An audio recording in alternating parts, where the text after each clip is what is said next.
And a welcome here to Wake Up Call with Dan Tortora, where sports truly meets that thing called life. We appreciate you being here every Monday through Friday between 9 a.m. and 11 a.m. Eastern Time. And I am honored and privileged to be here inside of the Heritage Hill Studios. Heritage Hill coming to you in their brew house, which is out in Pompey, where I was over the weekend on Sweet Road. They had an awesome craft fair. Got to bring my dog Lily, because if you don't know, Heritage Hill is dog friendly. So you can bring your dog out to Heritage Hill Brew House as well as Heritage Hill North. And I had the opportunity to head out to the brew house, have some fun out there where it all began on Palladino Farms. And of course, Heritage Hill North, where you'll find us every single month featuring the CNS North Stars. And that is right down the road from Cicero North Syracuse High School. And that being there on 628 South Main Street in North Syracuse, New York. With that being said, inside of MonPazPopcorn.com's What's Poppin', we have an awesome show set up for you this morning. Joe Comins joining me here today, West Genesee alum, Misericordia baseball player, and 2024 Division III National Champion is going to be picture-in-picture with me in just a second. And in hour number two, as you know, we bring you Bearcat Time every Tuesday at 10 a.m. Eastern Time in our exclusive multimedia marketing partnership with Binghamton University. You have the opportunity today to hear from John Hartrick, the man behind the music, so to speak, as the Senior Associate Director of Athletics for Communications. John will be joining me at 10 a.m. Eastern Time, and we'll round out the show as we always do on a Tuesday with the ingredients to success, proudly presented by the wonderful team at Avicolli's. So with that being said, without further ado, it is my honor and my privilege to welcome Joe Comins here to the broadcast, picture-in-picture with me, from West Genesee to Misericordia to the national champion that is sitting here with us today. And he said off the air that it hasn't hit him yet. It hasn't hit me yet that I'm sitting here saying it repeatedly, which is absolutely incredible. It's amazing. Very happy. Joe, how are you? Good. How you doing today? I'm doing well, man. And I mean, can we? Has it hit at all? Have you gotten to maybe like let it marinate a little bit? I know that you and I were talking about it off the air, that it's going to take a minute for this national champion thing to really feel like it is. Has any part of this on the field or on the way back home kind of hit you yet? Well, on the field, it definitely hits a little different when you're going through the dog pile. Definitely mixed emotions, and even off the field, we're all like still in shock that we did it, because it really takes so much to really get there itself. Yeah. And to finish the job and end on a high note is definitely something we take pride in. Yeah, and it's incredible to see this run that you've had with Misericordia. And you and I were talking about things off the air. As people know, the Wildcat Sports Pub, 3680 Milton Avenue in Camillus, New York, is our home of many years, almost a full 8 years of West Genesee Athletic Spotlight broadcasts. And we've obviously had baseball there and a ton of different sports there. And you were there in the building with me a few years back. So to go back to those moments at West Genny, back to that time there, what do you remember the most about West Genny and being a Wildcat? Well, I did play hockey as well, Yeah, so I yeah. remember doing this with hockey as well, and it just feels like so long ago. All the memories you made and all your friends, like it all leads up to a moment that happened just a few days ago, and it's weird thinking about going through all that stuff all those years ago and then having it all end, like just like that. Not end, but it's still crazy to me that after all of that. Well, like you Just said, you played hockey at West Genny as well. What is it about baseball that you ended up choosing to chase baseball as opposed to chase hockey? And I hope that Frank Calabufo can forgive me for asking you this question today. well, hockey is more difficult to play at the college level. That's for sure. You can't just go right from high school to college hockey like you can with baseball. I know with high school hockey compared to college hockey, you have to go through many different systems of play before you are ready to play college level. Yeah. And I know with baseball, you can go right into it from high school. So that was kind of a jump start for me. You can't, for me, I just wanted to go right to school and play at a higher level. And that was my plan from the start. Do you miss hockey at all? Oh, yeah. I think about it all the time. I actually haven't stepped on the ice since that last game. Oh wow. So long time ago. So what do you remember about that last game at West Genesee, since that was the last one that you played in? What do you remember? That was kind of an out like a bang, too. It was four overtimes in the sectional championship versus Syracuse. And that I just remember my body being exhausted, and I knew one day that was going to happen with baseball. I was going to be exhausted at the end, and that's how I would want it to go, was leave it all out there. Well, and like you said, having that moment to just leave everything out there, to be exhausted, to just know that that was the last moment that you're going to have on the ice. This last moment that you've had for baseball, are you exhausted? Are you tired? Do you feel it now like you felt it with hockey? Do you feel like there's more in the tank and you wish there was another series to be playing right now? How do you look at baseball?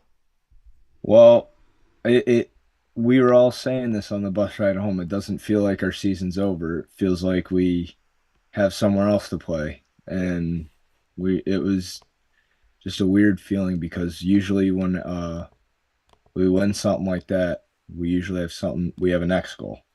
And after that, there was no next goal. So that was the weirdest part for us.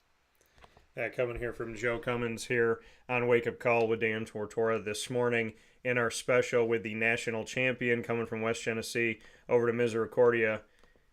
You and I were talking off the air about Misericordia and how that ended up being the right fit for you. Share with everybody the recruiting trail that you were on at West Genny, trying to find a home, trying to find a place for you to continue your education as well as to play baseball. Just what you could say about the recruiting trail itself and what you took away from ultimately why Misericordia was a good fit. Well, at first I wanted to play college baseball somewhere. I wasn't exactly sure where. And I remember I was at a showcase down in Scranton, Pennsylvania, and I get a phone call later that day from Coach Egbert from Misericordia, and he wanted me to come down for a visit. And I didn't know much about the program until I went into his office and I saw all the trophies. And I was like, they're a winning program. If they want me, I'm gonna tour the campus and see how it goes. And eventually it was a good fit. I saw they had a winning culture, and I saw that it's Misericordia is a smaller campus, so a smaller campus was good for me. Yeah. I thought it was best for me, and it was just a good fit to go to Misericordia because it wasn't too far from home, but it was far enough from home as well. Yeah, and share with everybody because it really isn't that far away. And I went to Marywood University, which is exactly 2 hours away from Syracuse. So, how far away from home have you been? Like what rephrase that? Sorry. No, I was just saying, like, how far away is Misericordia? Like you said, it wasn't that far away from home. And Oh, Misericordia playing Marywood, I said that being my alma mater, I knew I was only 2 hours away. So, how far away have you been? Misericordia is about 2 hours and 40 minutes. If you're on 81, if you go the back way, it might be around two and a half. Yeah. So, I mean, have you been able to come home? Have you been able to, I mean, obviously for holidays and stuff, but have you been able to spend some time back at home, back around friends, back around West Genny over these last few years that you've been at Misericordia? Yeah, when in the summer is where I get most of my time to spend with family, friends, and coaches, old teammates. And then when we're in season, it's really tough because we got so many games that we have to play in a short amount of time, and then sometimes those games get canceled due to weather. Can't control that, so you got to stay a little longer. Yeah. Uh, I remember this year, Easter, it was a rainy weekend, and we just got the games in time for us to go home. So if it rained, we were unable to come home for Easter, which would be unfortunate, but we got to do what we got to do.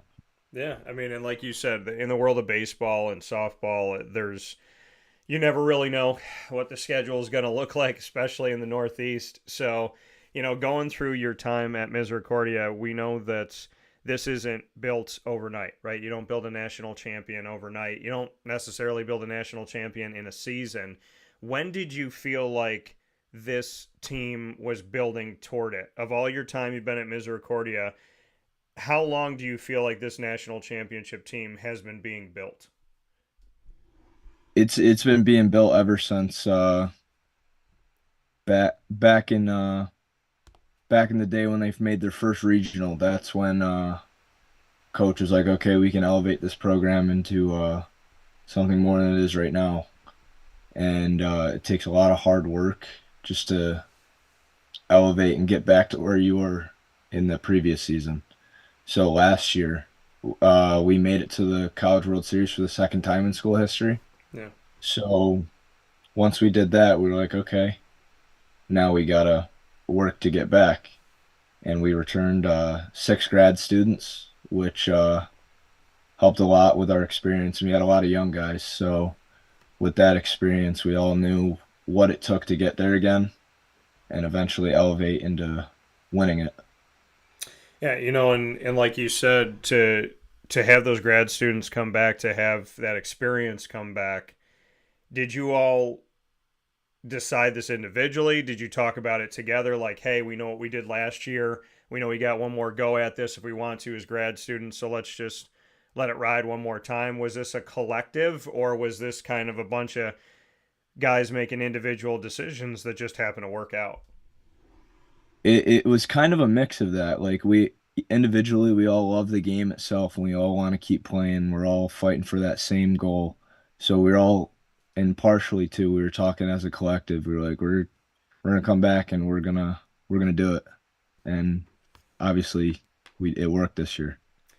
And like you said, to be able to go there, to get to the College World Series, and then say, okay, you know what? We got to get back here. We know what it's like to be here and lose. Now we got to come back here and finish it all. It is very, very difficult. There's institutions that have never been to a World Series collegiately, and there are institutions that maybe have gone to one and haven't gotten back in decades, many years. So for you to, as a team, get there and then get back there, what were some of the foundational pieces or the pillars that you think helped get this team right back to the World Series?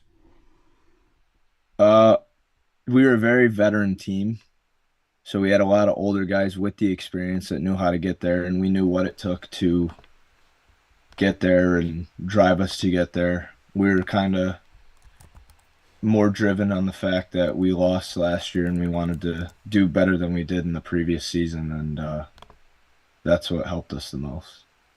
Yeah. I mean, there's a lot of teams that want to do it. There's a lot of teams that think about doing it, but you guys got it done. I mean, that mentality, we talk about mental toughness, not just in sports, but in life.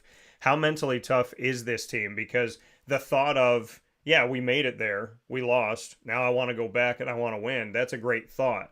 But there's a lot of mental toughness, there's a lot of work that goes into that, there's a lot of focus that goes into that. So for you, what can you say about the mental toughness side of it, and to have the focus to do it as opposed to just having a lofty goal of doing it, actually having that focus and knowing what you need to do to get there?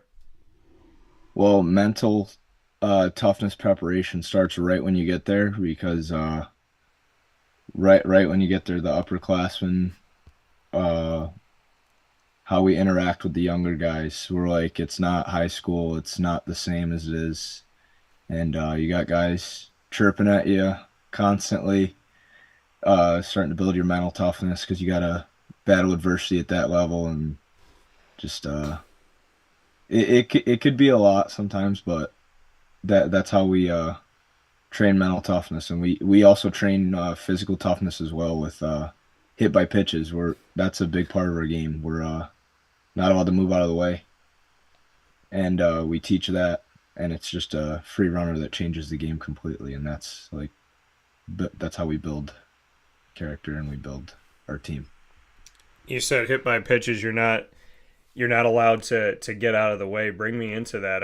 Are you okay with that? I mean, the fact that if it's coming in, like some people are saying, hey, whatever coach wants me to do, I'm not letting myself get hit by this pitch. I mean, bring me into that a little bit more. Well, that's one of the things we buy into as a team because it changes the game completely. Just our style of play is get hit by pitches. It's a free runner because if you get out of the way, you risk not being able to get on base. So we're a big uh, get on base, hit the ball on the ground, and run team because we're a very fast team. So that style of play is different than normal, but that's our style and it works. Coming here from Joe Comins here, West Genesee alum, Misericordia baseball player, and 2024 Division III national champ.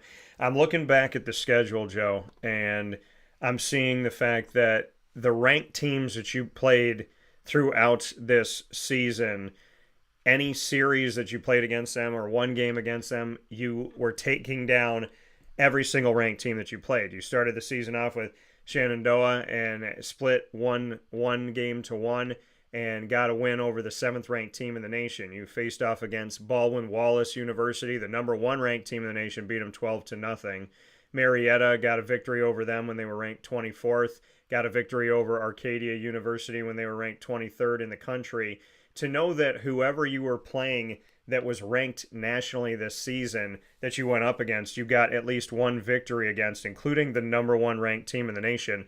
What did that do for the psyche of this team? What did it do for the overall, as we talk about focus and mentality, to know that as you were going through your regular season, any team ranked in the top 25, you were seeing yourself win against those teams? What did that do for this team? Well, that's always our goals in the beginning of the season is have a winning record against ranked teams because if for some reason you don't win your conference tournament, you don't get an automatic bid into the tournament. So just in case we didn't win our conference, it was important to have those wins in case of an at-large bid. So when we play against ranked teams, that's always our goal is to take them down to prove that we're good, and then when you beat them, kind of backs up what we're going for. Like we know we're good at that point, and we just got to keep elevating the game at that point.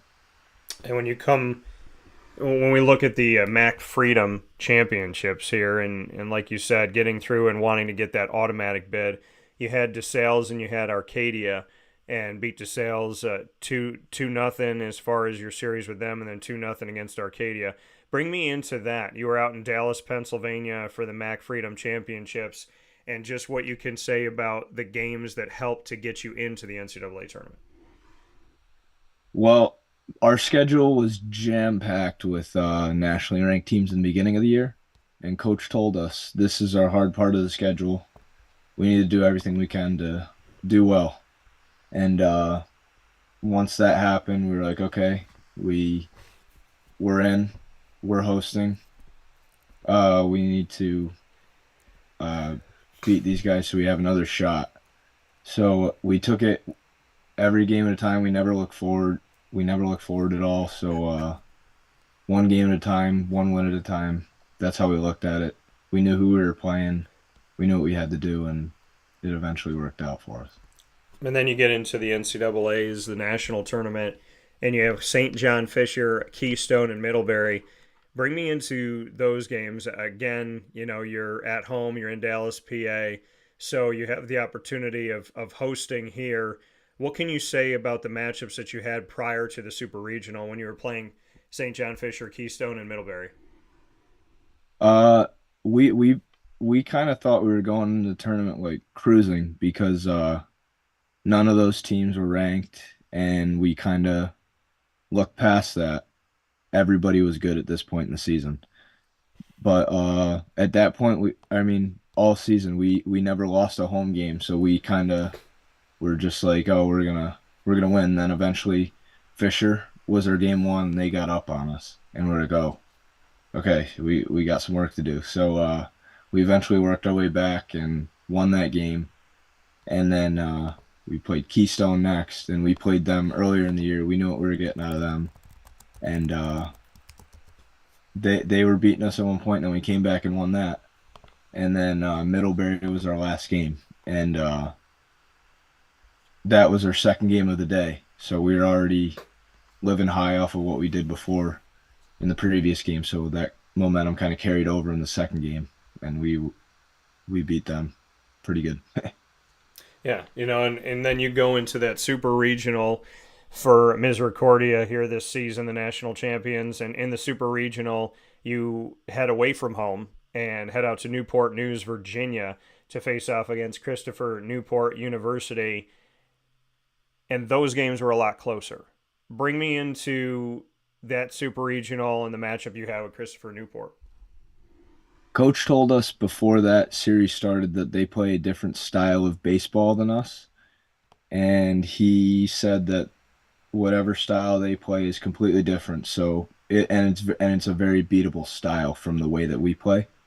So that was what we went into going into those games was do our game, and it will work out for us. He said, force them to make mistakes, and it worked exactly how he said it. And although we didn't have a lot of hits or a lot of runs that we'd hope, but we ended up winning, and that's all we cared about at that point was winning. So So then you get into the World Series coming out of the Super Regional. You have Pomona Pitzer, you have University of Lynchburg, Endicott, University of Lynchburg. You face off again after Endicott College, and then Wisconsin Whitewater. You had, like you said, I mean, this team got used to winning 44-11 overall this season, and winning through the MAC Freedom Championships, winning through the NCAA's in the beginning here, winning through the Super Regional. The first loss that this team took in the postseason was to the University of Lynchburg 6-2 on June 1st. Bring me into that game and what that did to maybe kick this team into high gear again, saying like, okay, we're at the World Series. We know what it's like to be here. We lost last season. When that loss came to Lynchburg, what happened to this team?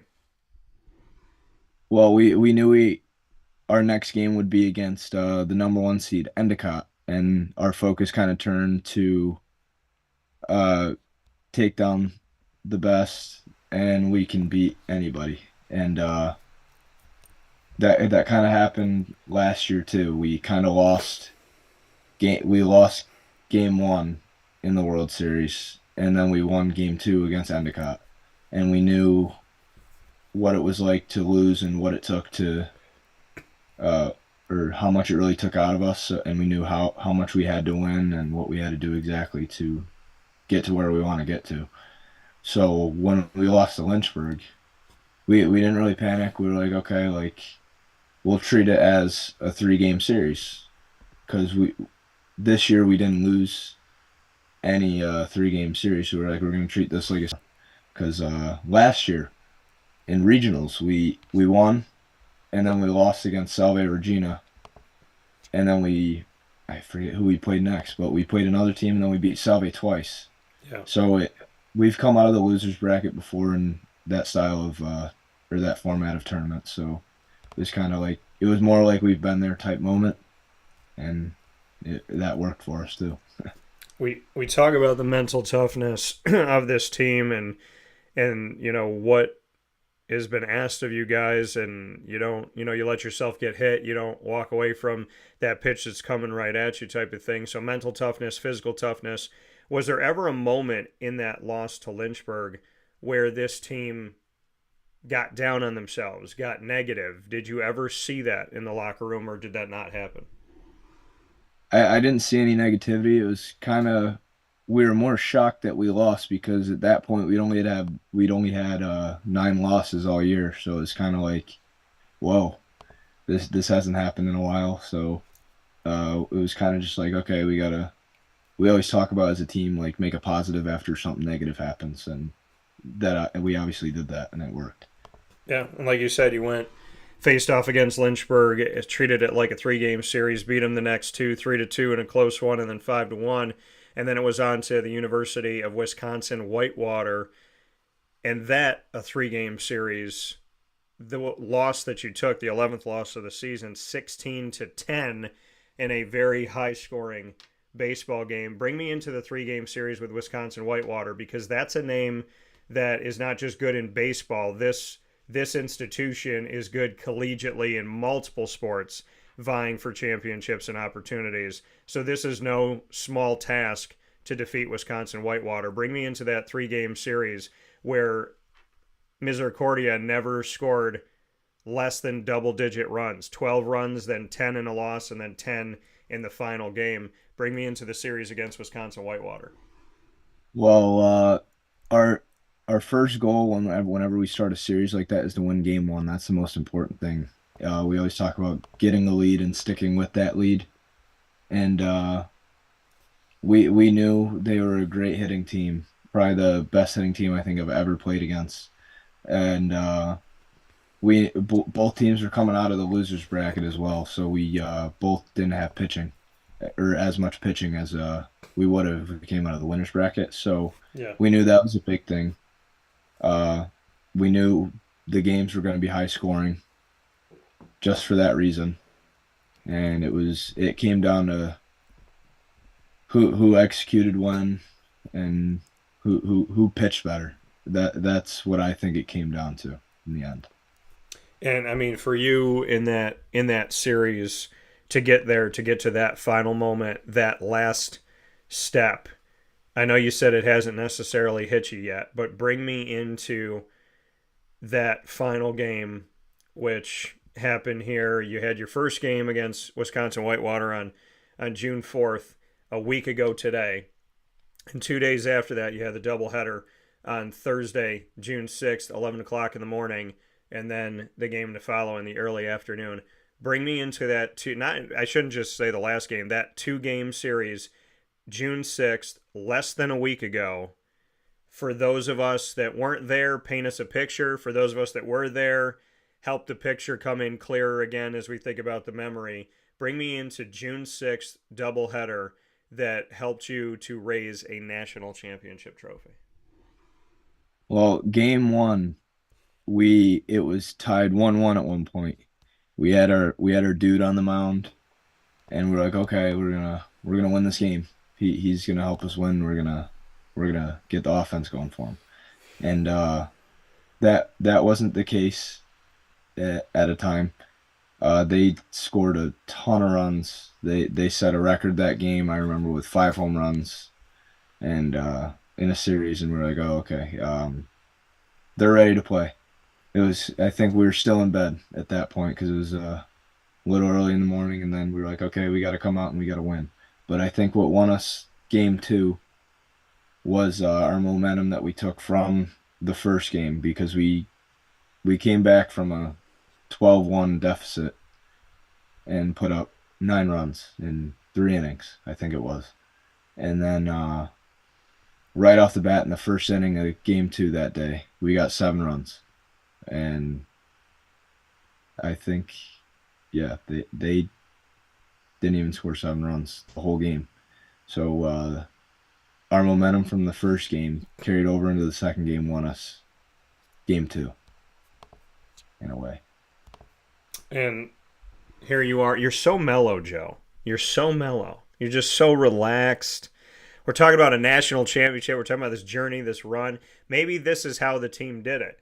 Maybe they had that even keel feel. I mean, do you feel like this team never got too high, never got too low? Do you feel like I know you didn't lose a lot, only 11 of 55 games this year, but when there was a moment of adversity or there was a moment of great excitement, do you feel that the team was able to look at those positive moments and those struggling moments and kind of treat them the same? Is that something that you think helped this team win a championship, which is having kind of an even keel mentality and emotion of, yeah, okay, this is awesome, but we got to stay focused, or this really stinks, but we got to stay focused? Do you feel like the team kind of kept their emotions in check?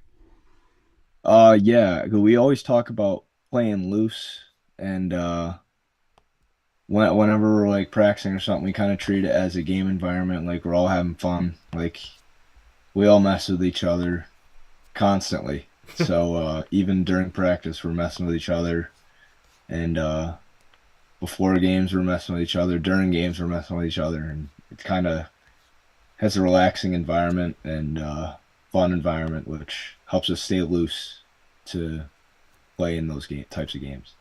Bring me into what teammate or teammates on this Misericordia team challenged you the most. I know you played in the outfield. Who, it could be somebody there, it could be somebody somewhere else, but who's the guy or guys on this Misericordia team that you feel like kind of brought out the best in you? I think we all push each other in that way. Like we're all kind of the same person, so to say. We all have the same identity. Like we're all unique in our own way. But that's a tough question. I'd say that the graduate students in my class pushed me the most, just because we were pushing each other because we knew it was our last season and we knew what we wanted to do, and it was kind of a big deal to get back to where we were. And yeah, I'd say my grad class was a big influencer to what we needed to do.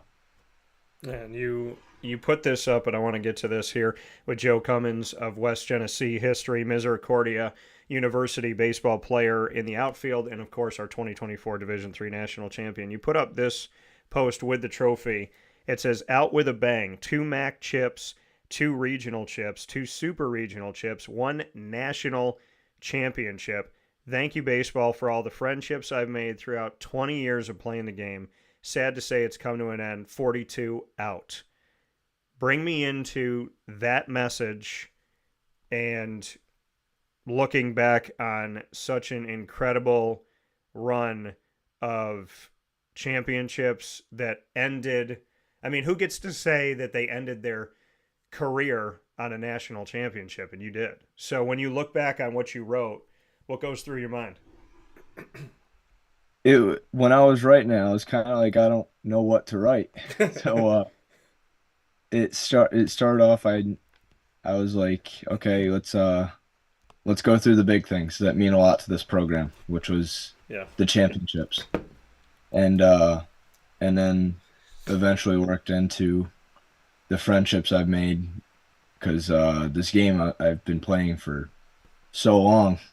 It just, you meet so many people, you meet so many new guys and coaches, and baseball is a bigger game than what people think it is. And I think that was one of those things where we're like, okay, it that part of your life's over, and you built so many connections through just a game. And it's crazy to think about, to me, that all that is over, but you can continue to make connections with the connections you've made. And I think that's amazing about the game itself. Do you feel like, this truly is it? Are you going to try to play any more, do anything professionally, put yourself out there? Or is this the time that you know that you're done playing baseball? I think, I mean, nothing competitive. I think I'm just going to be doing men's league, men's softball, something like that. Yeah. So, Why is it? I know you said with hockey you gave it all, and there's all that extra time in that hockey game at West Genny, and you just felt it in your body. And you've talked about that moment. Do you feel like your body just kind of told you now, like it told you in high school with hockey? Did it tell you this last game, this national championship with Misericordia hoisting the trophy? Did something inside of you just say, "Joe, I'm done. This is it. This has got to be it"? yeah, definitely riding back on the bus.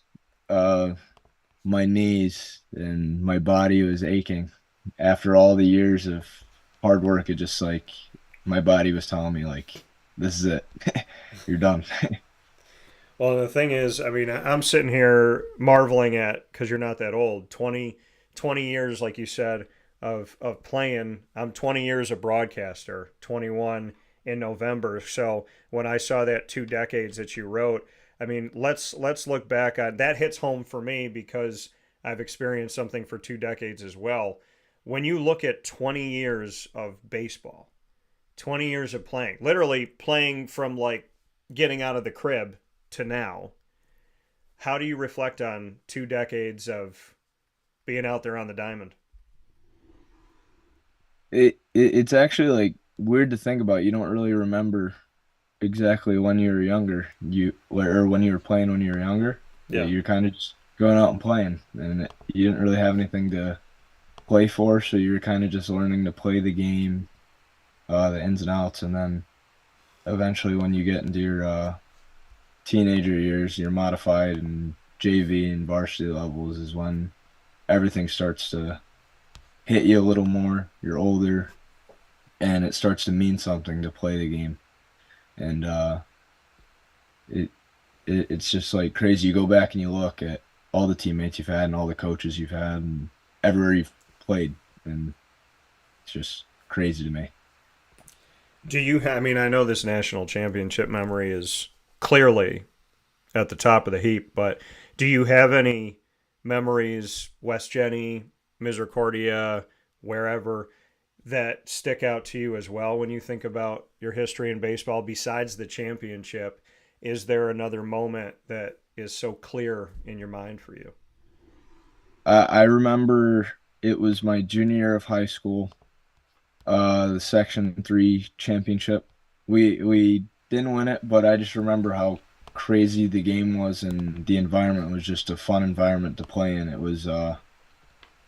We went into extra innings. Not nine We went into 9 innings that game, which is crazy, but I just remember we were all out there just fighting to win, both teams, and it was just like an awesome game to be a part of, and that was one of my favorite memories. So, for you, when we look back on West Genesee, this school has meant a lot to me, meant a lot to you.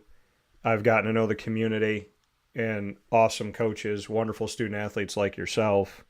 What do you want to say to West Genny? Because they, you know, so proud of you. The baseball team, the school, when you hoisted that trophy, there was this pride that you could see that was tangible. What do you want to say to West Genny? Well, individually, I want to say thank you to Coach Frank Calabufo because he did a lot for me coaching in hockey. It was nice getting a different experience with a different sport, and he made that sport fun as well as Coach Kevin Kraus. He made that sport fun for me, and he helped me elevate my game to a different level. And even growing up, Tim Schoonmaker, he helped a lot too, and I enjoyed being around him in Little League, making jokes with everybody. It was just like the West Genny environment as a whole was very fun, and it made me love baseball even more So and hockey. awesome ode to West Genny and to two coaches that I've gotten to know very well, and like you said, to Tim as well, to put out the individual and collective about the experience. Did you think about that at all when you were hoisting that trophy? Did you think about your days back as a Wildcat? I mean, you went from being a Wildcat to a Cougar, so no matter where you go, you've been a wild cat in some state, some way. So being a Cougar is being a cat in the wild. So did you think about that at all? The similar colors, the history when you were standing on that field. Did you think, this is for my days coming up little. This is for my West Genesee days. This is for my Misericordia days. Did it all kind of come together on the field? It did kind of come all together. My first thought was this for the Dallas community and the Misericordia community, and then eventually, uh, there's so many other schools like my other teammates, high schools and stuff. Like I knew it was all for them as well. Like not just my high school, but everyone else's too. And that was the big part. It's just huge. That coming from Joe Comins here on Wake Up Call with Dan Tortora inside of the Heritage Hill Studios. Joe, you've seen this because you came out to the Wildcat and had the opportunity to see some of your teammates do it, but we're playing rapid fire. So you and I get to put each other on the hot seat, get to ask each other whatever we want. It can be baseball, can be sports, could be literally anything. No pressure. We are live to the world, up and down the East Coast, the Midwest, the West Coast, and all around the globe on youtube.com and facebook.com, both /Wake Up Call DT, and internet streaming radio on wakeupcalldt.podbean.com. You have the opportunity to ask me the first question. What do you have? What's your go-to meal that you can cook? That I can cook. I'm happy you said that I can cook because I just realized I have salmon and chicken in my fridge that I have to cook. So I would say, what's my go-to meal that I can cook? That's a really good question. I'm trying to think of what I make a lot of. I would probably say some type of shrimp pasta. I love shrimp. I love angel hair. I always have both in the house, typically. And I don't know if I've not had angel hair in the house in years. I feel like it's always in the cupboard. But I would say I started to make my own homemade scampi, like shrimp scampi sauce. I did it kind of by mistake, and now I make shrimp scampi and with angel hair. So if I have to make something quick, it would probably be that, like a shrimp pasta, I would say. All right, Joe. I'm going to stick with food because I'm hungry. So I'm going to ask you, what is the go-to snack for you? Like, what's that thing that you just go with your teammates and you're like, we got to go to the grocery store and I got to get a box of this? What's that go-to snack that you can't live without? And then the second part of it is, what is the one thing in the grocery store food-wise that you wish you could erase from history? Ooh, okay. Well, one locker room snack that we always have is fruit snacks. So Welch's fruit snacks, those are always in the locker room. We're always eating them. So that's always a go-to for me. I'm good with And that. then one you can just erase, that's one I have to think about. Okay. I'd probably say any dried fruit. I'm not a big fan of dried fruit. Okay. I can respect that. I can understand that. All right, what's your next one for me? What's your go-to movie? What kind of movies you like? Good question. I would say I like comedies, and people that know me know. People always say like they're a hopeless romantic, and I was like, a hopeless romantic means you have no hope. So I'm a hopeful romantic, is what I always say. And I would say, so I like romantic comedies. I do, and because I believe in love, even though this world is nuts, and I also believe in just the comedy of it all. So I like comedies and romantic comedies. I've been watching on repeat a movie on Amazon Prime called 10 Years, about a 10-year high school reunion. It's got a lot of well-known actors and actresses, and I just really like the message of the movie, and I like how like the interaction of people and where people are at and learning and growing. So I feel like there's a really good message, which makes me keep going back to it. But I would also say that one that I go back to all the time because I genuinely want to do this is Wedding Crashers. I would love to crash a wedding. What's your go-to movie? I want to know now. Well, I like comedy, so I'd say my favorite actor is Will Ferrell.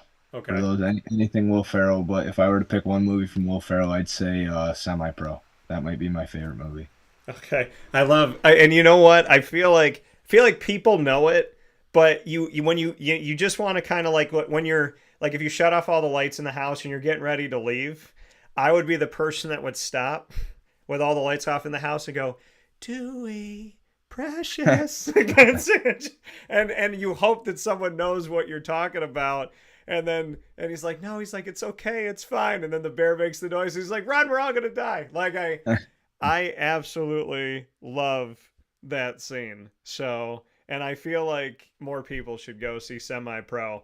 And I mean, Andre 3000, one of the greatest rappers of all times in that movie. So it's a good movie. What's your last one for me? My last question. Yes, sir. Hmm. Dream car growing up. DeLorean. I want the Back to the Future car. I like the doors that go up. I want to be able to travel into the future, into the past, back to the present. I I say I want to do that because I love Back to the Future and I'm a big fan of Michael J. Fox. And I got his autograph because I actually got to be around him for a hot second at New York Comic Con a couple of years ago. But I would say, I mean, I just love the movies, and I like the message of those movies as well. I don't know. The thing is, I used to think that I wanted to go back to the past and I wanted to change things, but I don't live with regret. So I don't know if I would like change anything in the past.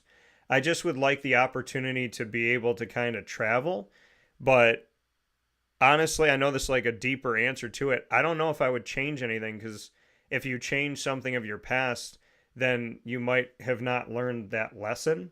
So I don't. I honestly think that maybe I wouldn't go back to my past and change anything. And if you asked me 10 years ago, maybe I would have. So it's kind of an interesting thing that got me thinking when you asked me about that. Probably wouldn't change anything. My final question for you, Joe.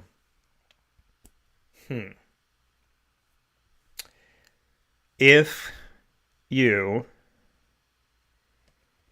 had the opportunity anywhere, college, high school, pro, to become a baseball manager and to oversee a team, what team would you manage and why?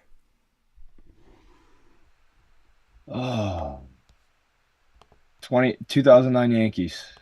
World Series champion. Derek Jeter was one of my favorite players ever. A-Rod's on that team. It's a great team. It's just a great overall team, and like they obviously won a World Series. It seems fitting to pick a World Series team after just winning one. So Yeah, I like that. I can respect that. And you had that one ready to go. 2009 Yankees World Series. What'd you say? Big Yankee fan. Who's your favorite Yankee of all time? Derek Jeter. That is actually the correct answer. It's written here in the studio. That answer is correct. But with that being said, Joe Comins here, West Genesee history, Misericordia University Cougar student athlete, and of course the 2024 National Championship team for Division III includes Joe Comins here. And to all of your teammates, to your coaching staff, to everybody there, and I kind of want to end it with the coaching staff. What you want to say to your coaches? I know you mentioned them a little bit, but they got you there and got you to the promised land. I know to your teammates, you've spoken on it, but if you can just look at Misericordia and to your coaching staff and to your teammates to have that final word of what you want to say to them, I give you an open floor to do that. I would just like to say thank you to all the coaches involved throughout the years. You've helped elevate this program to a complete different level, to our end goal of a national championship. And all your hard work and dedication, everything you do for us is paid off. And thank you. Joe Comins from upstate New York to national champion. Joe, super happy to be able to talk with you today. Hopefully you and I can get some FaceTime when you come back in to visit the family. Maybe we can go grab some lunch and catch up and continue these rapid fires. You had some good ones here, but thank you for your time today. I honestly am so happy for you. As soon as I saw that pop up and saw your picture with the trophy, it definitely makes you proud to be a Central and Upstate New Yorker. So congratulations. Enjoy it. God bless to you and your family and your teammates, and I look forward to talking with you soon. Thank you. Talk to you soon. All right, man. Take care. That coming once again from Joe Comins here on Wake Up Call with Dan Tortora, where sports truly meets that thing called life. Want to thank Joe for being a part of the show today as we got to start off the broadcast with a World Series champion. Collegiate World Series for Division III. Big time shout out to Joe and to everyone at Misericordia University, the coaching staff, the student athletes, and the school itself. To the Cougars, congratulations on your national championship. And to Joe Comins, a West Genesee alum, congratulations on such an incredible run and 20 years of baseball. We'll take a step aside inside of the Heritage Hill Studios. We'll be back after this, and coming up in just a few moments, our newest Bearcat Break Room.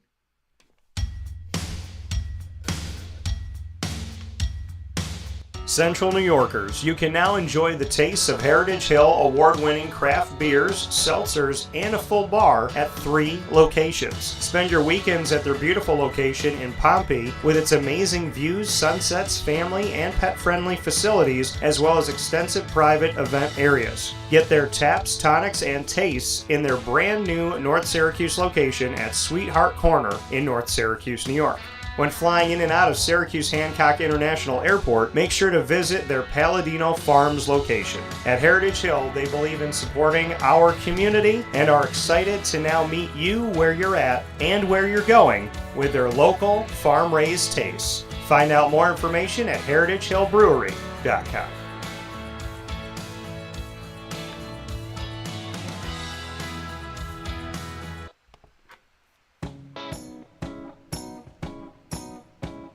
In these unique times, there are those in our community that give us a sense of normalcy and positivity. Pizza Man on 50 Oswego Street in Baldwinsville has been here for you for over 35 years and is here now. Call 315-638-1234 or order online at pizzamanbville.com to bring those familiar tastes into your home. And remember to come see our monthly on-site broadcasts centered around the community and our Baldwinsville Bees. Pizza Man in Baldwinsville. Any way you slice it, they are always here for you.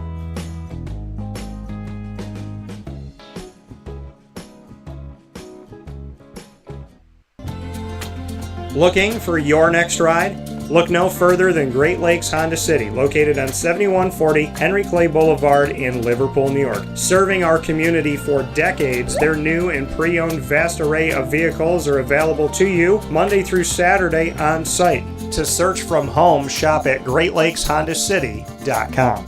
Call 315-365-5576 to set up an appointment. That's 315-365-5576 for Great Lakes Honda City, 7140 Henry Clay Boulevard in Liverpool, New York. Great cars, great people, Great Lakes.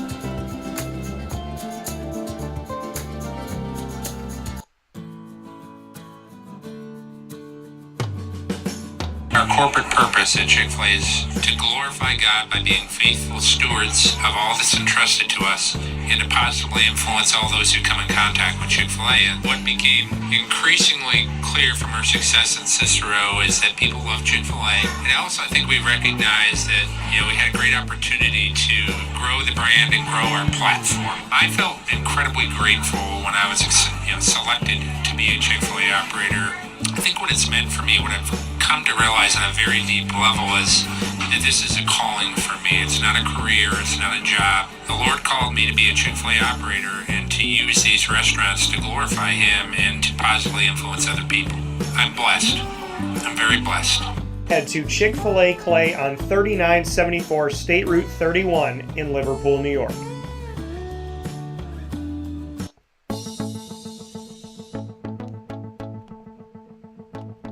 Avicolli's, located on the corner of Route 57 and Wetzel Road in Liverpool, New York, has been your trusted neighbor for decades. Located just steps from Liverpool High School, we're happy to have the Liverpool Warriors on-site, on-location broadcast at Avicolli's through Wake Up Call with Dan Tortora every single month, featuring student athletes, coaches, and administration throughout the year from Liverpool High School. Head out to Avicolli's today on the corner of Route 57 and Wetzel Road in Liverpool, New York, open Tuesday through Sunday for lunch, dinner, and drinks. We'd love to see you out there, and of course you can call them at 315-622-5100 for takeout, delivery, and catering. That's 315-622-5100, and also find them on myavicollis.com. That's myavicollis.com.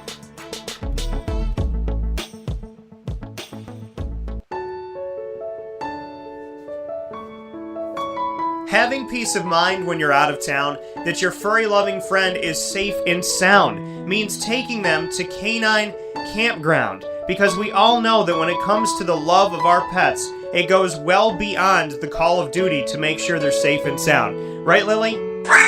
So take a ride to 242 Johnson Street in East Syracuse, New York, and see Canine Campground and where your dog will be staying in the classic cabin, the executive cabin, the grand cabin, or of course the luxury cabin, because if you know Lily, you know she loves luxury. Now you don't have to wait to the last minute to find a family member or a friend that'll take your dog for a few days. Call Canine Campground at 315-299-4013. That's 315-299-4013. Their drop-off and pickup times are Monday through Sunday. Check K9campground.com for more information. That's the letter K, the number 9, and campground spelled with a K.com. K9campground.com. When you're going out of town, bring your dog to Canine Campground.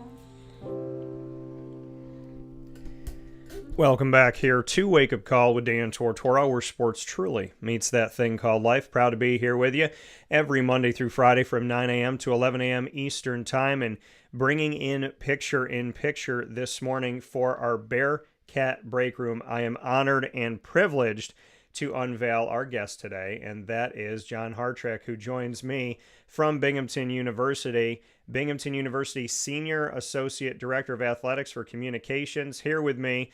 And John, typically behind the scenes, but he was nice enough today to be on the scenes. So John, how are you? Good morning. Good, Dan. Thanks for having me. Hey, my ears perked up with that Canine Campground. I, as an owner of six dogs, I appreciate that plug there. Yeah, no, absolutely. It's the one place that genuinely I would trust with Lily, my little one. So they, Lorraine and Chad, they're absolutely incredible. Each dog gets their own cabin, which is cool. And for dogs that like to watch television, there's television cabins. So there's some really cool things they do, indoor and outdoor, a little turf area for them. So I can appreciate that. 6 dogs currently. Yes. So yes. Can you tell me the breeds of these dogs? We have one German Shepherd, 3 Yorkies, a Maltese, and a Morkie. Okay.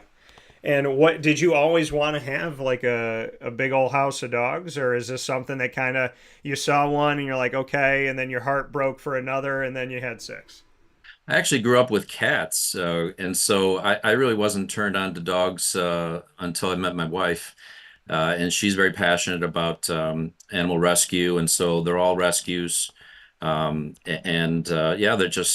just incredible personalities, and I sort of feel like I missed having them in my life earlier, but we're making up for it now.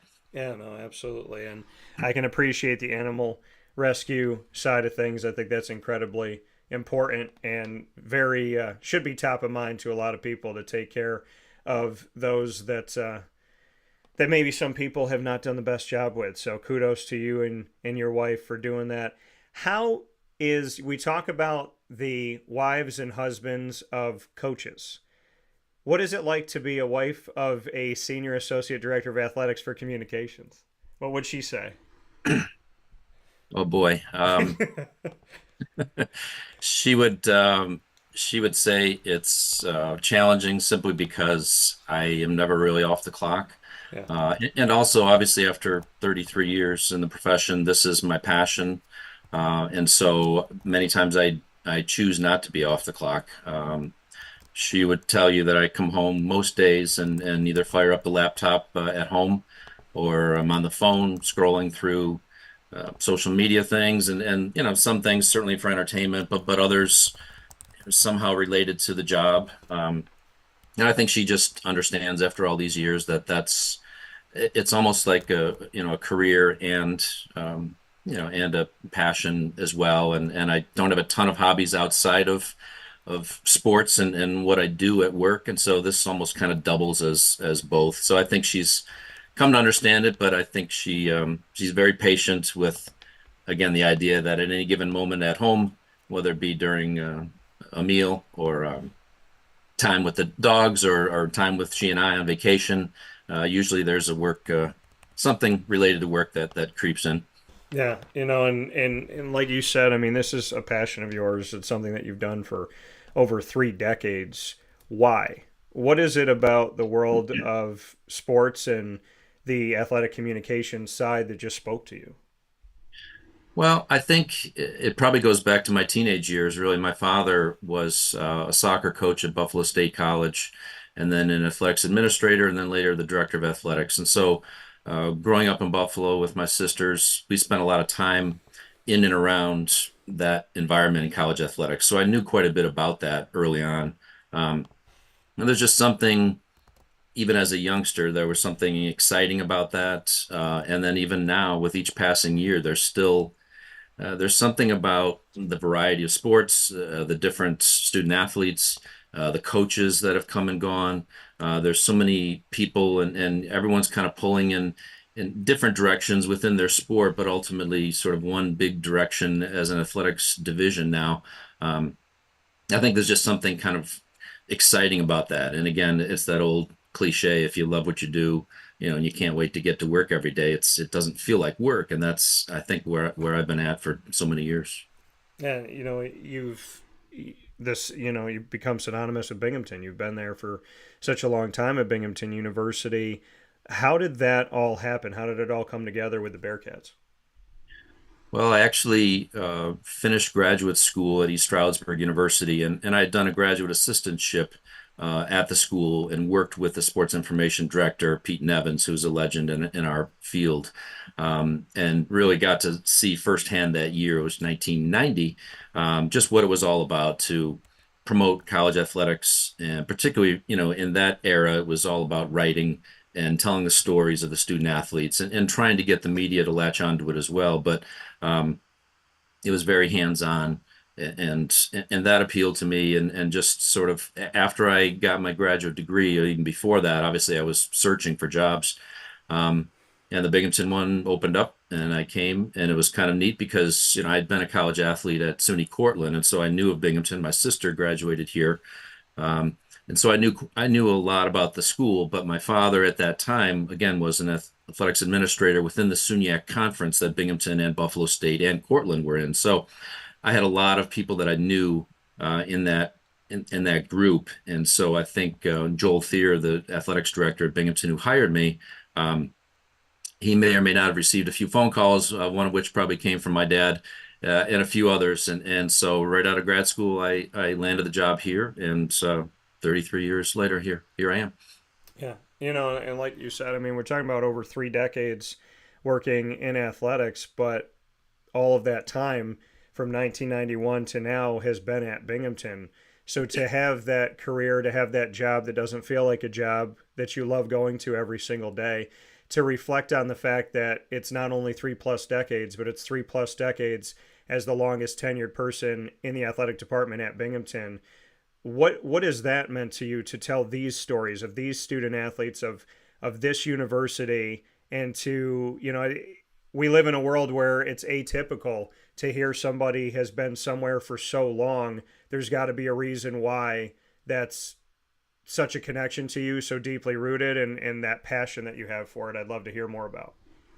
Yeah, I certainly recognize that it's certainly a rare thing these days, and it's probably more of a generational thing. I know, again, my father's generation, he and a handful of his colleagues at coaching and teaching colleagues at Buffalo State athletics, their run was 35 years, same school. And so I think a generation earlier than you and I, and me in particular, it was more common, obviously. I think what's neat about what I've been able to experience at Binghamton is the job almost has changed several times while I've been here. So it's almost felt as if I started fresh. So I came in 1991, 7 or 8 years into my time here.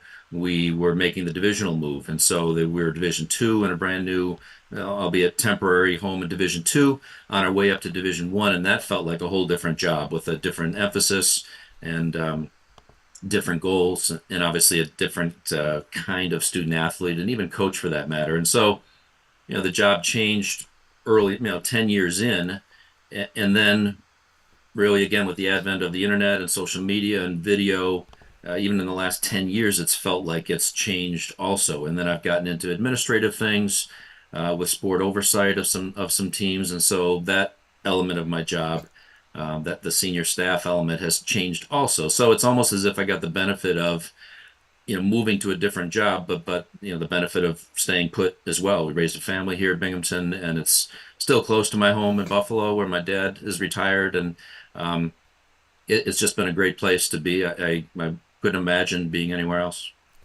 John Hartrick here with us this morning in this edition of the Bearcat Break Room in our exclusive multimedia marketing partnership with Binghamton University and those Bearcats. Native of Buffalo, so I feel like when I ask this question, I always know the answer because I don't think you can come from Buffalo and like anybody else. Are you a Bills fan? Huge Bills fan, huge. Yeah, it's a way of life. It's it taught me how to absorb setback and, and defeat, and even with the Buffalo Sabres as well. And many years, I'll go off here. My baseball team is the Baltimore Orioles. And so certainly some anguish with that franchise over the years, as well as we watched the Yankees do their thing in the AL East for so many years. So I'm accustomed to a little bit of suffering. And of course, the weather in Buffalo also hardened me, I'd like to think, and got us all used to sort of grinding it out, which I still sort of feel like is one of my qualities that I'm most proud of as well. Yeah, and like you said, I mean, just finding a way, right? That weather in Buffalo, there's something about, and I remember going to the NCAA tournament when Tyler Ennis was playing for Syracuse, and they played Dayton and they lost to Dayton. And I remember being in Buffalo, going to my car, going like, oh, okay, it's starting to snow. Getting in my car, turning onto the road and starting to go back home to Syracuse. And the flakes, like these giant snowflakes, it looked like Star Wars when it's just coming at you so fast and you feel like you're traveling through space and time. And I remember thinking to myself, snow is different in Buffalo. Like we get a lot in Syracuse, but the flakes are different here. And when it snows in Buffalo, it snows with purpose. So how has that made you such a gritty, just hard-nosed type of human being, John, to go through that weather where Buffalo could be sunny at 1:00 and at 1:07 there's some type of space continuum morphing of Star Wars going on outside? That's pretty funny. Well, I have had some harrowing car drives, both as a teenager and an adult through and around Buffalo. But I must admit, I can't take full brag for some of the weather that the south towns of Buffalo, East Aurora and Orchard Park, and some of those, they get hammered. Yeah. I was nestled in between Buffalo and Niagara Falls and a nice suburb called Grand Island. And we didn't get a lot of the lake effect snow and wind, that some of the other spots got. So I think among some of my other Buffalo natives, I may not have any bragging rights, but nonetheless, I think there is a pride about that, and I know it probably sounds silly to some, but again, just perseverance and just an acceptance of what needs to be done, whether that be shoveling 3 feet of snow on any given day, or again, just kind of grinding through crazy weather and crazy circumstances, but. I have taken pride in that, and certainly Buffalo pride is strong, and we always sort of seek each other out, and now especially with the Bills having some renewed hope for us in recent years, I think it's kind of fun to stay connected to my home city for sure. Yeah, and when you look at that connection, you're still in the state of New York and you still get snow. How would you describe the Southern Tier's weather? Because obviously you, in your work in athletics, have to deal with outdoor and indoor sports. So how would you describe Binghamton's weather? Boy, I try to because we run so many searches for staff and coaches and people. I've got to be careful and give my Chamber of Commerce answer here. I think Binghamton weather, of course, with the hills and everything, the leaves changing in the fall, absolutely beautiful. Yeah. The spring is a little slow to get to us, and sometimes, of course, we know there's a lingering snow storm coming in March, if not April. It's to me, honestly, I'm not a crazy weather person. I'm not sort of looking at the app and asking what today's weather will be. I kind of just take it as it comes to me. And I think being in around the Southern Tier, And thankfully, living so close to campus here, I don't really, to me, bad weather just means, am I shoveling the driveway today? I can get to and from, and our area does a good enough job clearing the roads and so on. That's really, I guess, as an older adult, that's all we worry about is can we get from here to there safely, and are my kids safe somewhere also? But other than that, the weather is what it is. I kind of just let it ride, but certainly prefer the warm than the winter these days. Well, and like you said, give your Chamber of Commerce answer. I'm going to back up the fact that no matter what the weather is, these student athletes and coaches have done a tremendous job.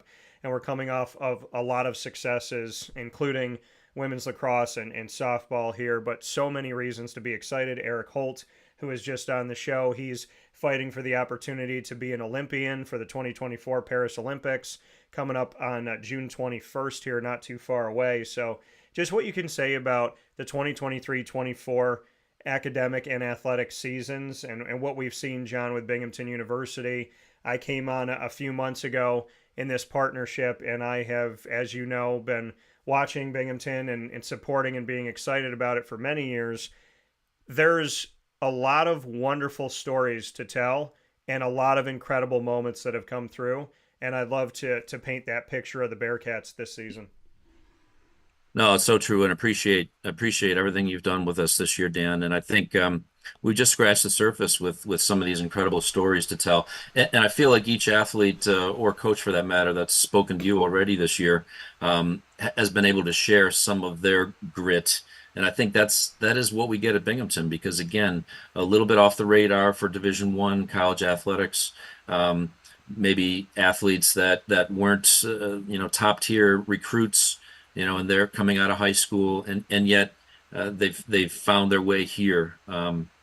This year was a fantastic year for us, winning the America East Commissioners Cup as the #1 athletics program in the America East for the second straight year, and we had never won it at all in the previous 22 years, and rarely finished above 5. And so the accomplishments in particular these last 2 years have really been something incredible, and really sort of hearkening back to our Division III roots, where we were very proud of all of our athletics programs, whether it be basketball or cross country, golf, swimming, tennis. We treated those teams and those champions the same way, and I always thought that was special about Binghamton. And sure enough, it's that breadth of success that has won us these cups the last 2 years, whereas some of the programs that we're competing against, some of the schools in the America East that have great programs as well, Albany and Bryant and Vermont, New Hampshire. In order to win the cup, you basically have to be very steady and consistent throughout all your teams. They each have the ability to gather points that are used in this scoring system. And so almost all of our teams were somewhere in the top half of the standings. Many of them were in the top 2 or 3. And we had 4 championship teams, and kind of pushed it home in the spring with, as you said, women's lacrosse and softball. And so that was super exciting for all of us to see how we can pull together and really sort of have a nice crowning moment as the #1 program in the America East. And on top of that, the academic standards at Binghamton and the achievement of our teams has already been at the top.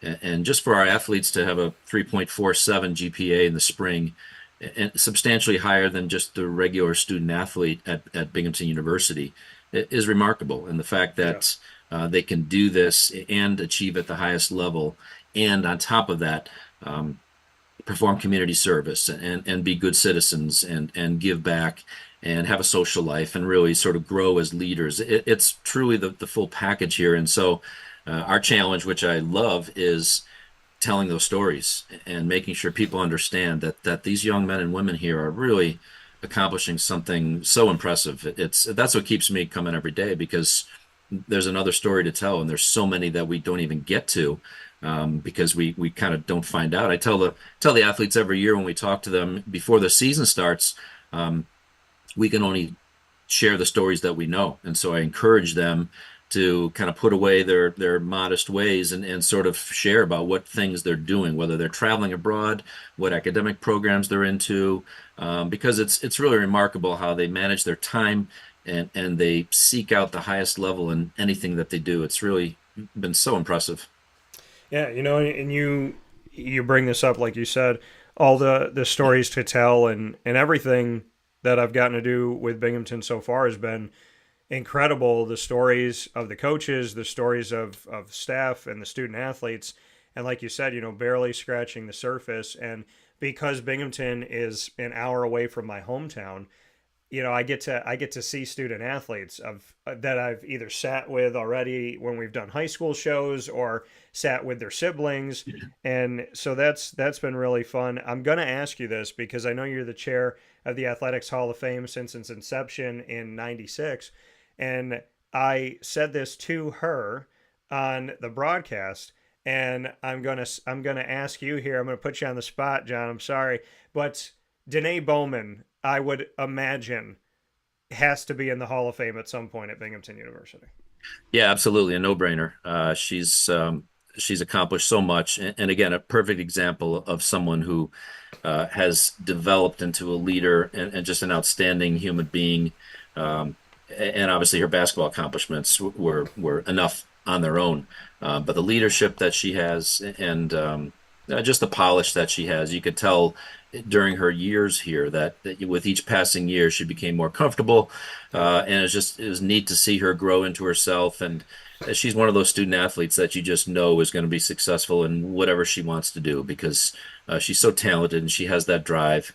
But yeah, she's an absolute no-brainer for the Hall of Fame, and her time will come, and it'll be a great day for her and her family as well. Yeah, I can't wait to see another speech, and I mean, I can't wait to be there and to get to experience Danae. She was one of the student athletes that I was able to get in front of over these last few years and get to know her and just who she is and what she's about, see her play, and so she's been an absolute treasure, as so many are. And you mentioned it because there's a lot of different things I have on my mind today, John, but one of those things is how difficult it is at Binghamton University. When I say difficult, there's the challenge. How challenging is it? It is, I should say, academically, to bring out the best in you. And it's not a school where you're a student athlete and you're really just a student, or really just an athlete, I should say, and you're not asked to be a student and you're not asked to really challenge yourself. But at Binghamton, the educational component of it is such a huge part. And the student and student athlete really is meaningful, and it doesn't go to the wayside. It doesn't kind of fade away and everything. And I love that so very much. And when we looked at, the Ivy League schools that are out there, and then the public Ivy League, Binghamton University just got honored as one of those Ivy League level schools that is, a public institution. I would love to get to the student and student athlete and the fact that it is a good thing to be challenged on the fields and the courts and the tracks and the pools, as well as in the classroom, and that these student athletes really do bring so much more than wins to Binghamton University. Yeah, I mean, the source of pride in what they accomplish away from the athletics arena is incredible for all of us. And I think they all come in with that drive, first of all, and a credit to their families and their parents and themselves for what they plan to do when they come here. And there's a reason why they choose Binghamton. And of course, much of it, can be traced to our coaches and the recruiting process. But let's be honest. I mean, this is a school you kind of just don't stumble upon, and you just don't on a whim decide to come to Binghamton. You make a conscious choice to come here and to take on that curriculum. And there are no soft majors here. I mean, so many of our athletes are in, school management and the engineering program. And, you talk with Kyle Weeks from our men's tennis championship program. And again, here's a conference champion athlete who's in our school pharmacy.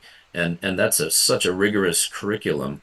That young man has to be on top of his literal game every single day and every class that he's in, and to just make sure he's doing what he needs to do and excelling. And we find this in every athlete. Again, there's, like many other schools, and certainly not going to name names, but you can hide athletes in majors in soft majors at a lot of colleges, Division I programs, Power Fives in particular. There's nowhere to hide in Binghamton. You do the work or you fail, and our athletes embrace that work. And it's incredible, and they're modest about it. Again, unless we sort of dig out the story, sometimes you don't even hear about it. Yeah. I'll give an example. Years ago, we had a women's soccer player, Emily Nuss, excuse me, who starting midfielder, outstanding student athlete in her time. And I found out years later, she became a doctor, and I found out she was going to med school interviews throughout the season, her senior year, her fall season, and even had a couple during one of our travel trips down to New York City. And in between two games, like on a Saturday, in between a Friday and Sunday game, she was going to medical school interviews. And we sort of found out about this a year or two later, and I teased her at one point. I said, and actually Emily's from Syracuse. I said, I wish you had told me. I said we would have promoted that a little bit more, but that wasn't her thing. And these athletes are so driven, they just do what they need to do, and the accomplishments are remarkable. And to give that same level of focus to what they know will be their career after their sport is over, is so impressive, and it makes me sort of laughing away thinking back to my college days. And again, I played soccer at Cortland and was a physical education major, so I don't think I would have gotten into Binghamton at the time, or now for that matter. But it's incredible when you think of 18, 19, 20-year-olds and what they typically are into. And it takes them a while to sort of many times figure out what they want to do. And they want to have a social life and enjoy themselves in college. And not to say ours don't, but here they are so focused on what they need to do. And on top of that, being elite athletes who basically live for their sport throughout the entire year. And the commitment level has gotten so extreme now that, days or a few weeks after their season is over, they're back in the gym and working out and lifting weights and training and finding a way to get better. And so the whole package is really remarkable and continues to amaze me every day. Well, and John, in this Bearcat break room, speaking with John Hartrick, the Binghamton University Senior Associate Director of Athletics and Communications, here in our exclusive multimedia marketing partnership with Binghamton University. There's nothing wrong with getting the best out of somebody, right? And pushing yourself to be the best that you possibly can be. And I think it's humbling, and it warms my heart, because I've been a broadcaster for almost 21 years now, to look at the collegiate model that is so distorted. And yet Binghamton University doesn't look like that. Like when you go into a town and you're just kind of driving through and you see the world in the 90s and you see the world in the early 2000s, and then here we are in 2024, and you pull into this town and it looks like nobody's touched it in 100 years. It looks like it's kept its identity. It's kept who it is despite the world doing whatever it's done. I kind of get that feeling with Binghamton of like, whatever the NCAA is today, whatever the collegiate model is today, and granted, there's, you're going to encounter the NILs and the transfer portals and all these things, but Binghamton is different. And the identity of being a place of education first, and pushing yourselves to be a good student and a good athlete, community service, connecting with the community. There's something to be said about the fact that, as all the things that come across my desk in today's collegiate world, that Binghamton reminds me of what it should be. What does that do for you? Because I would imagine 33 years doesn't happen on accident, that seeing Binghamton continue to be who they are despite what is happening around them is probably something that's moved you as well.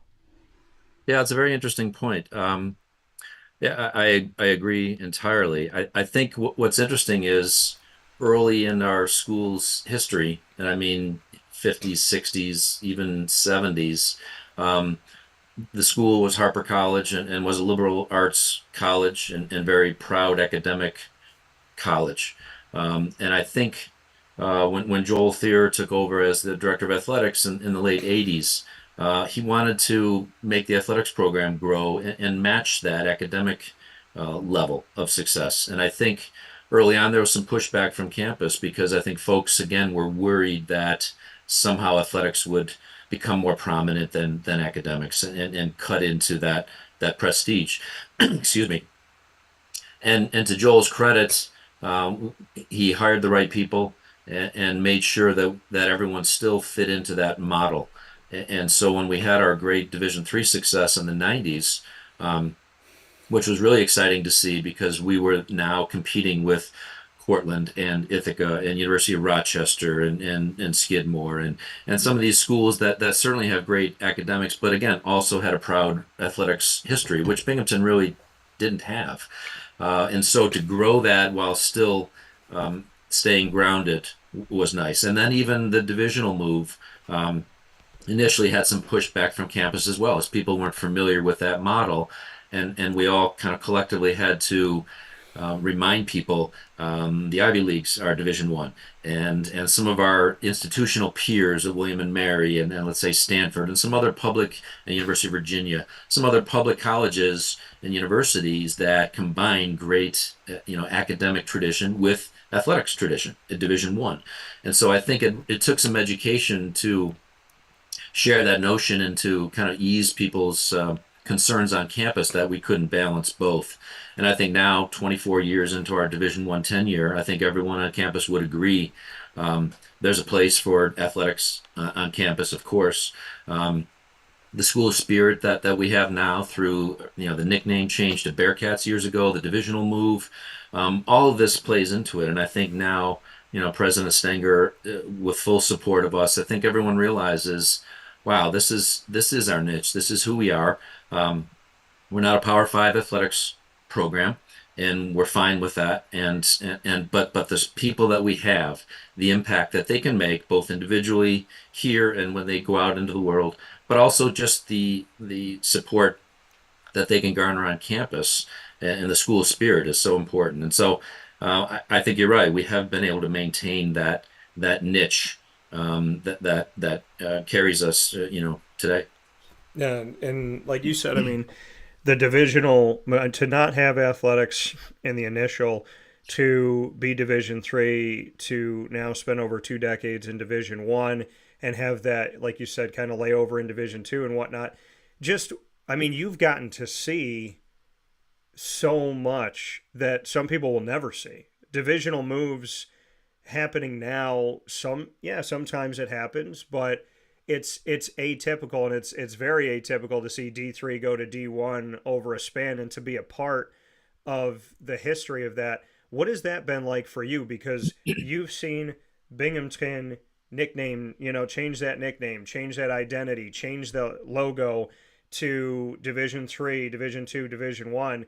You've experienced something that so few people in athletic communications are ever going to experience, all of this. What has that been like from your seat?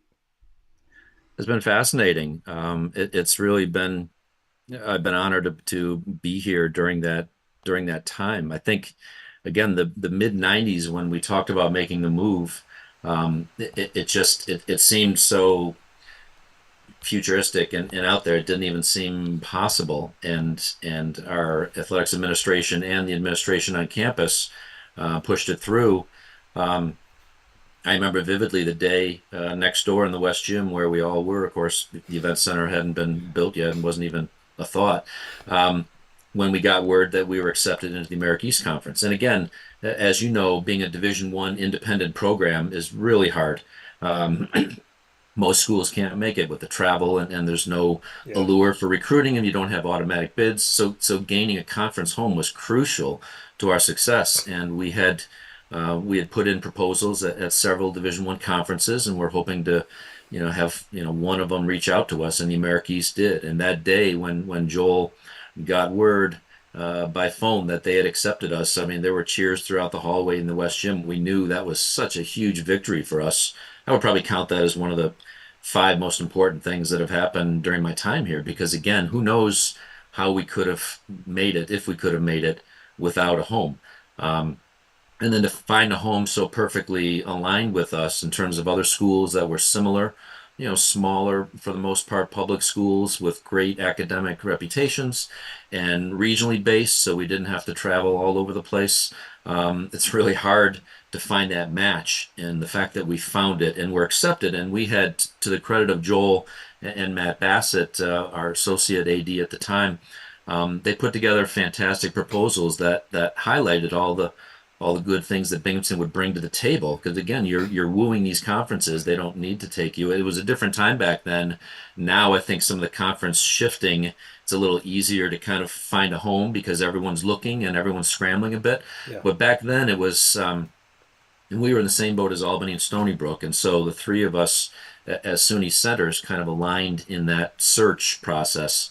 And the fact that everything fell for us to get in the America East at that time was a huge victory for us, and that really paved the way for some of the early success that we had, because many of our programs were very well prepared for that transition. Coaches had done an outstanding job, even Division III to Division II. We were ready to come in immediately and be successful, and that really helped, fire up everybody and keep campus excited about the move, because as I said before, there was some hesitancy on campus whether this was the right thing for us. And had we come in and either not found a divisional home or come in and struggled athletically, there may have been some second guessing, and maybe we would have moved back down from Division II if it didn't work out. And so I think that was just a huge moment in our time to gain acceptance to the America East. Yeah, to tell the story of Binghamton University, which I have been very happy to do, to look at Division III, Division II to Division I, to being a public Ivy League in the eyes in one of 10 that we can talk about across the entire nation, including schools like the University of Virginia that I've covered for over a decade. I mean, that to me is such a massive thing, and I feel spoiled because upstate New York is home, and so to see Binghamton do what you've done, and I always tell people, like, I've spent so much of my life, when you go back to like 2003 to now, the last 20 plus years, really my entire career being a broadcaster, that I've driven by Binghamton University, and you drive by and you see, okay, that wasn't here before. That logo wasn't there. That building wasn't there. This wasn't under construction. This didn't look like this. This didn't feel like that. There wasn't this conversation going on. I mean, I've gotten to see the emergence of Binghamton over time because I've been exposed to being around it. And for you, I mean, we're talking about everything that's gone into this, the $60 million baseball complex, to having, a better home when it comes to the world of tennis and how that's evolved over time, to an indoor area that's going to help with the elements when it comes to baseball, when it comes to softball. There's so much that's being put into Binghamton athletics. What can you say to that respect, John, that we are seeing facilities, and I'm telling people this all the time, I was like, just go down to the university and walk around campus and see what's already there, see what they're working on, talk to Gene about the plans, talk to, the coaches and the student athletes. This is huge. And I remember, and I'll never forget this, when the baseball complex had just come in, I had somebody tell me, and I'll never forget the way they worded it. They said the complex at Binghamton University would rival Ohio State. And that just stuck with me. So to go from that point of the building and the notion of, if there's construction on site, that's a good thing, just what you can say about what Binghamton has become over the years and what these student athletes already have and what they're about to have down the road. It is pretty remarkable. And honestly, one of my favorite things to do, it seems to happen about every June or so, is to have one or two alums reach back out and say that they're coming to visit campus with their son or daughter who's looking at Binghamton, either as an athlete or just as a regular student. Yeah. And so they're asking to, first of all, they're thrilled that there's someone here that they remember. And I think I'm probably the last one standing here, but just the other day, a former volleyball player, Donna Lund, was coming here with her two baseball sons, who played on their Long Island team that was playing in the state semifinals on our baseball field. And she hadn't been back to campus in decades. And just, life happens, and people don't always get back to their alma mater, especially if they're living further away. But yeah. I love it because they're blown away by what they see on campus. They have this memory of what it was like when they were here. And if it was back in the 90s, let's say, brick buildings and very small, efficient campus. And now just to go through campus and see the beautiful residence halls with the suites and the glass windows and the technology buildings sprawling throughout Vestal and into downtown.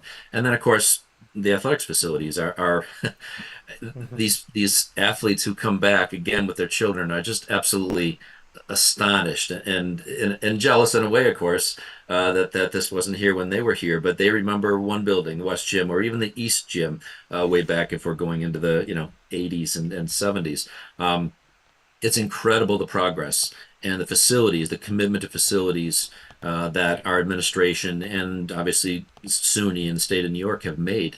And as I hear the construction out my window right now on the indoor baseball facility, that'll be opened up in the fall and be available for softball, for lacrosses and soccer's in the wintertime as well. Just it's incredible where we've come from and where we are now. So that absolutely, I mean, I've traveled with the baseball team to NCAA regionals down at NC State, out to Texas A&M, and these are top 10 programs in the country, and no one has this. And there were folks that came in and looked at this from national facility organizations.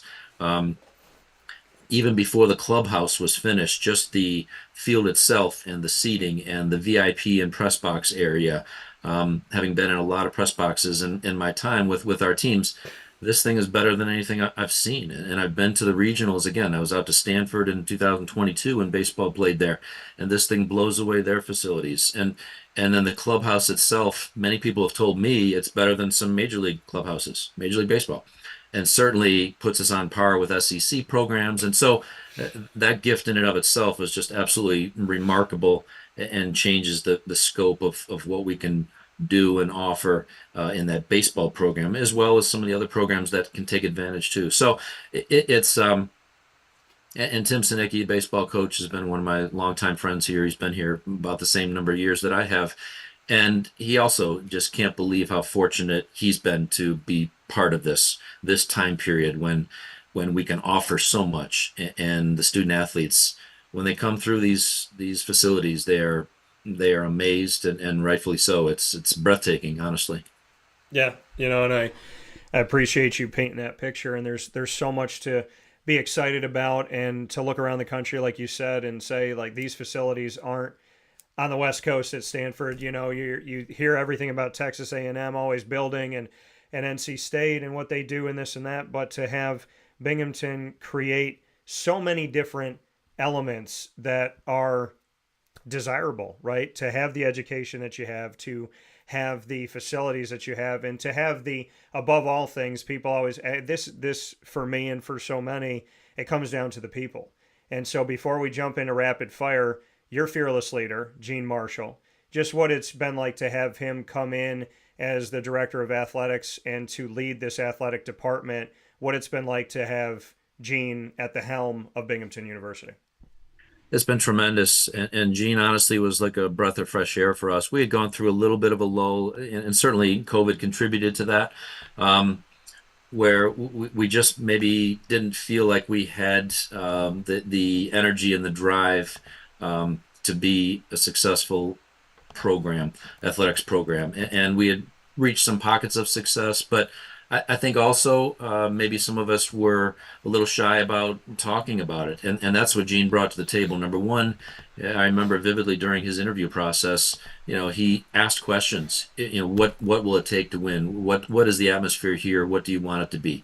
So he sought out information from many of us in the athletics department, which certainly made us feel good and gave us buy-in to the process. But he hasn't been shy about talking about winning, and he talks about it with student athletes and the coaches and up on campus and in the community, and people want to hear that. I mean, let's be honest, we're all competitors, either as former athletes back in our day, or again just living this profession day to day. That's what drives us, is the idea of winning and how exciting that can be.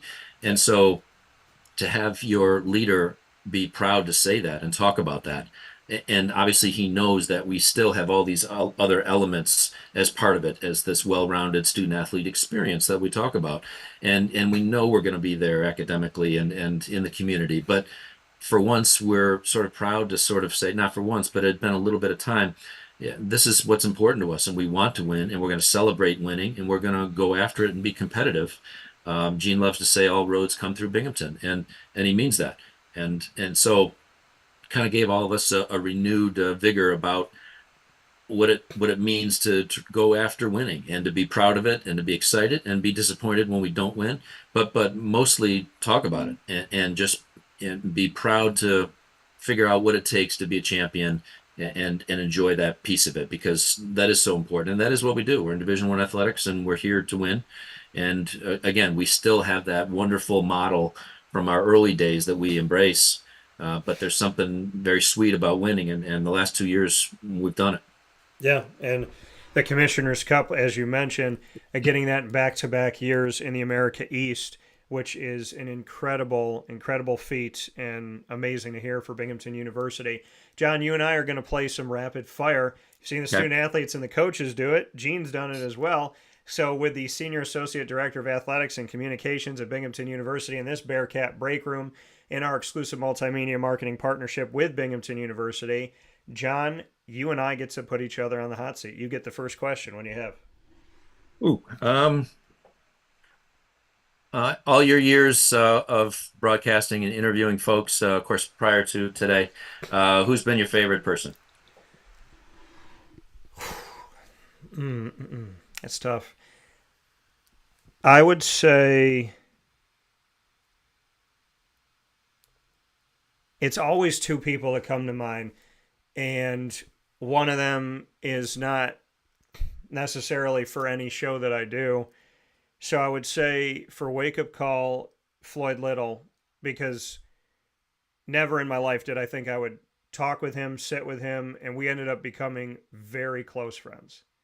Oh. And I regard that the same as he is in heaven right now, that him and I, our friendship continues to grow. When I decided to start my company at 26 years old, I spoke to my G-Mama, my mom's mom. I spoke to G-Mama, my mom, my dad, and Floyd. Oh. He was part of a tiny handful of people that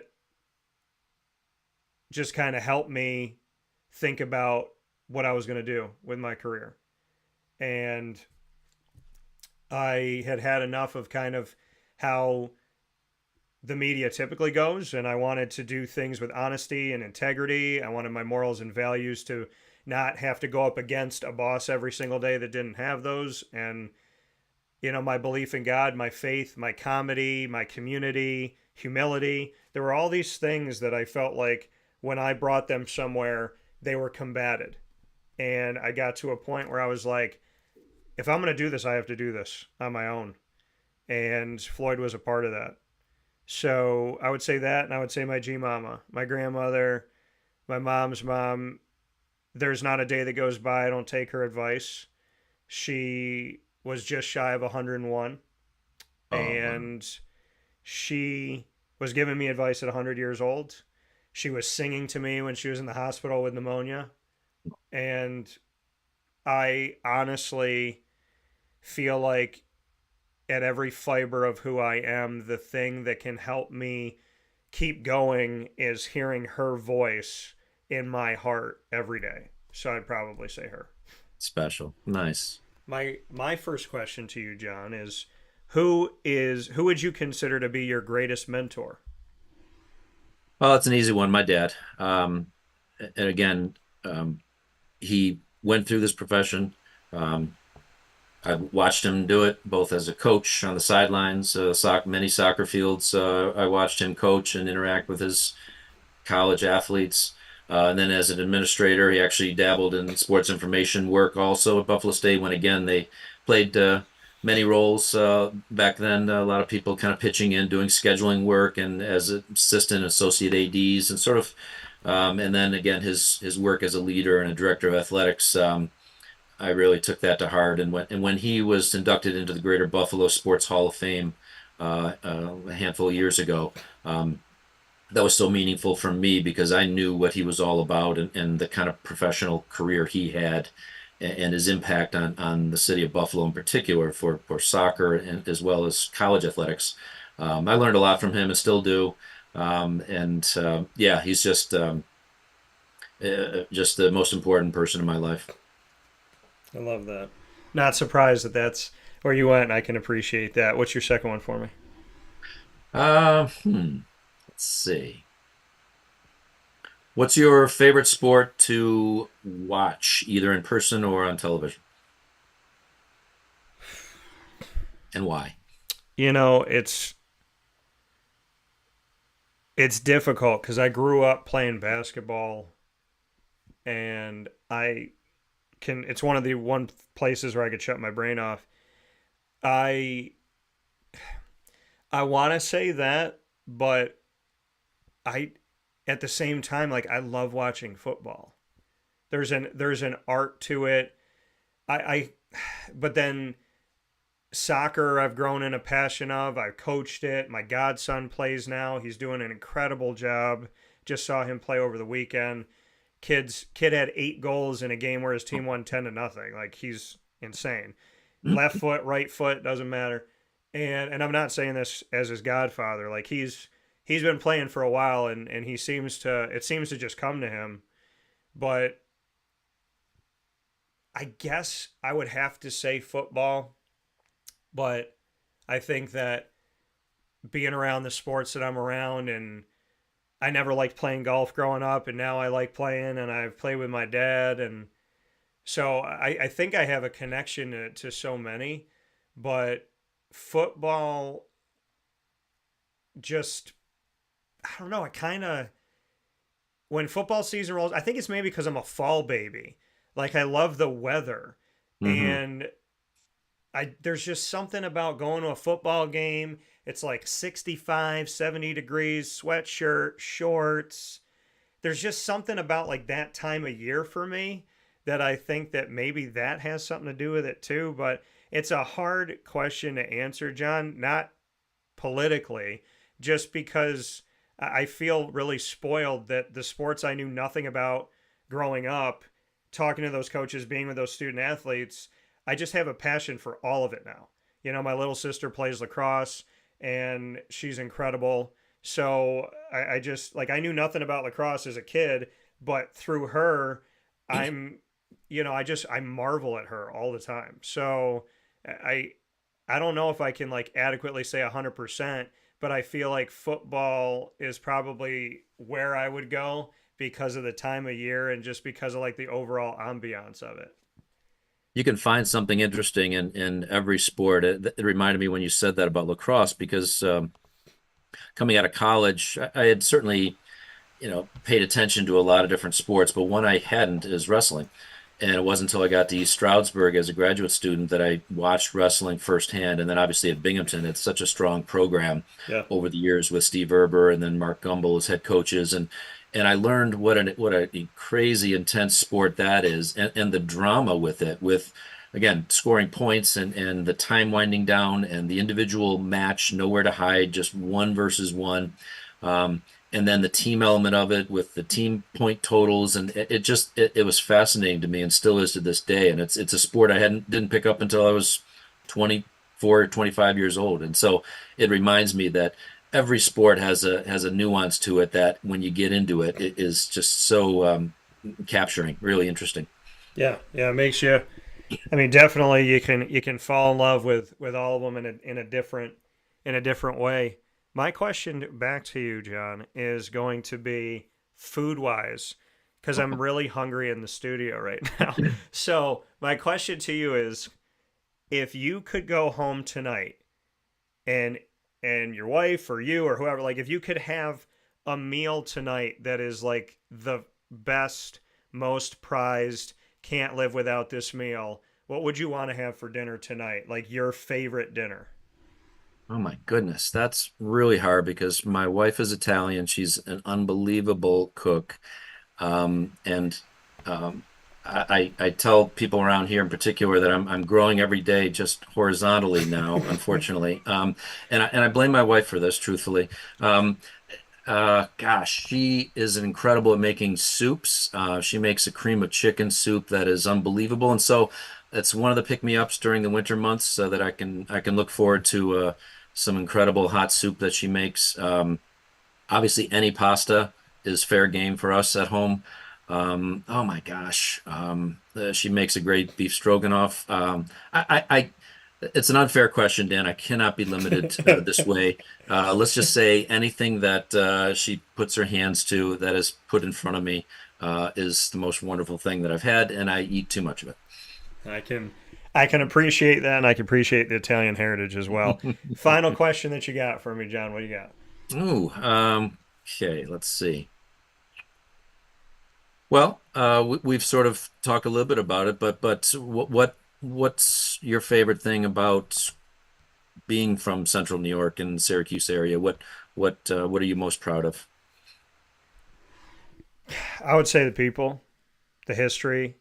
There's a line from Macklemore, and I think about it often. And that line is, "I got my city right behind me. If I fall, they got me." And I, I mean, I love doing this. I love chasing my dreams, and something that I never thought would be in my life, because I don't think, I mean, I'm not a person of an ego. I put God first. That's just who I am. To have people in my community that I don't know come up to me and say, like, "I watched this," or "You interviewed my daughter," or "You just spoke to my grandson," or "I never heard my kid speak this much, and I was at your show," or "I saw this," and to connect with the community, to connect with people that it's blue collar. They work so hard.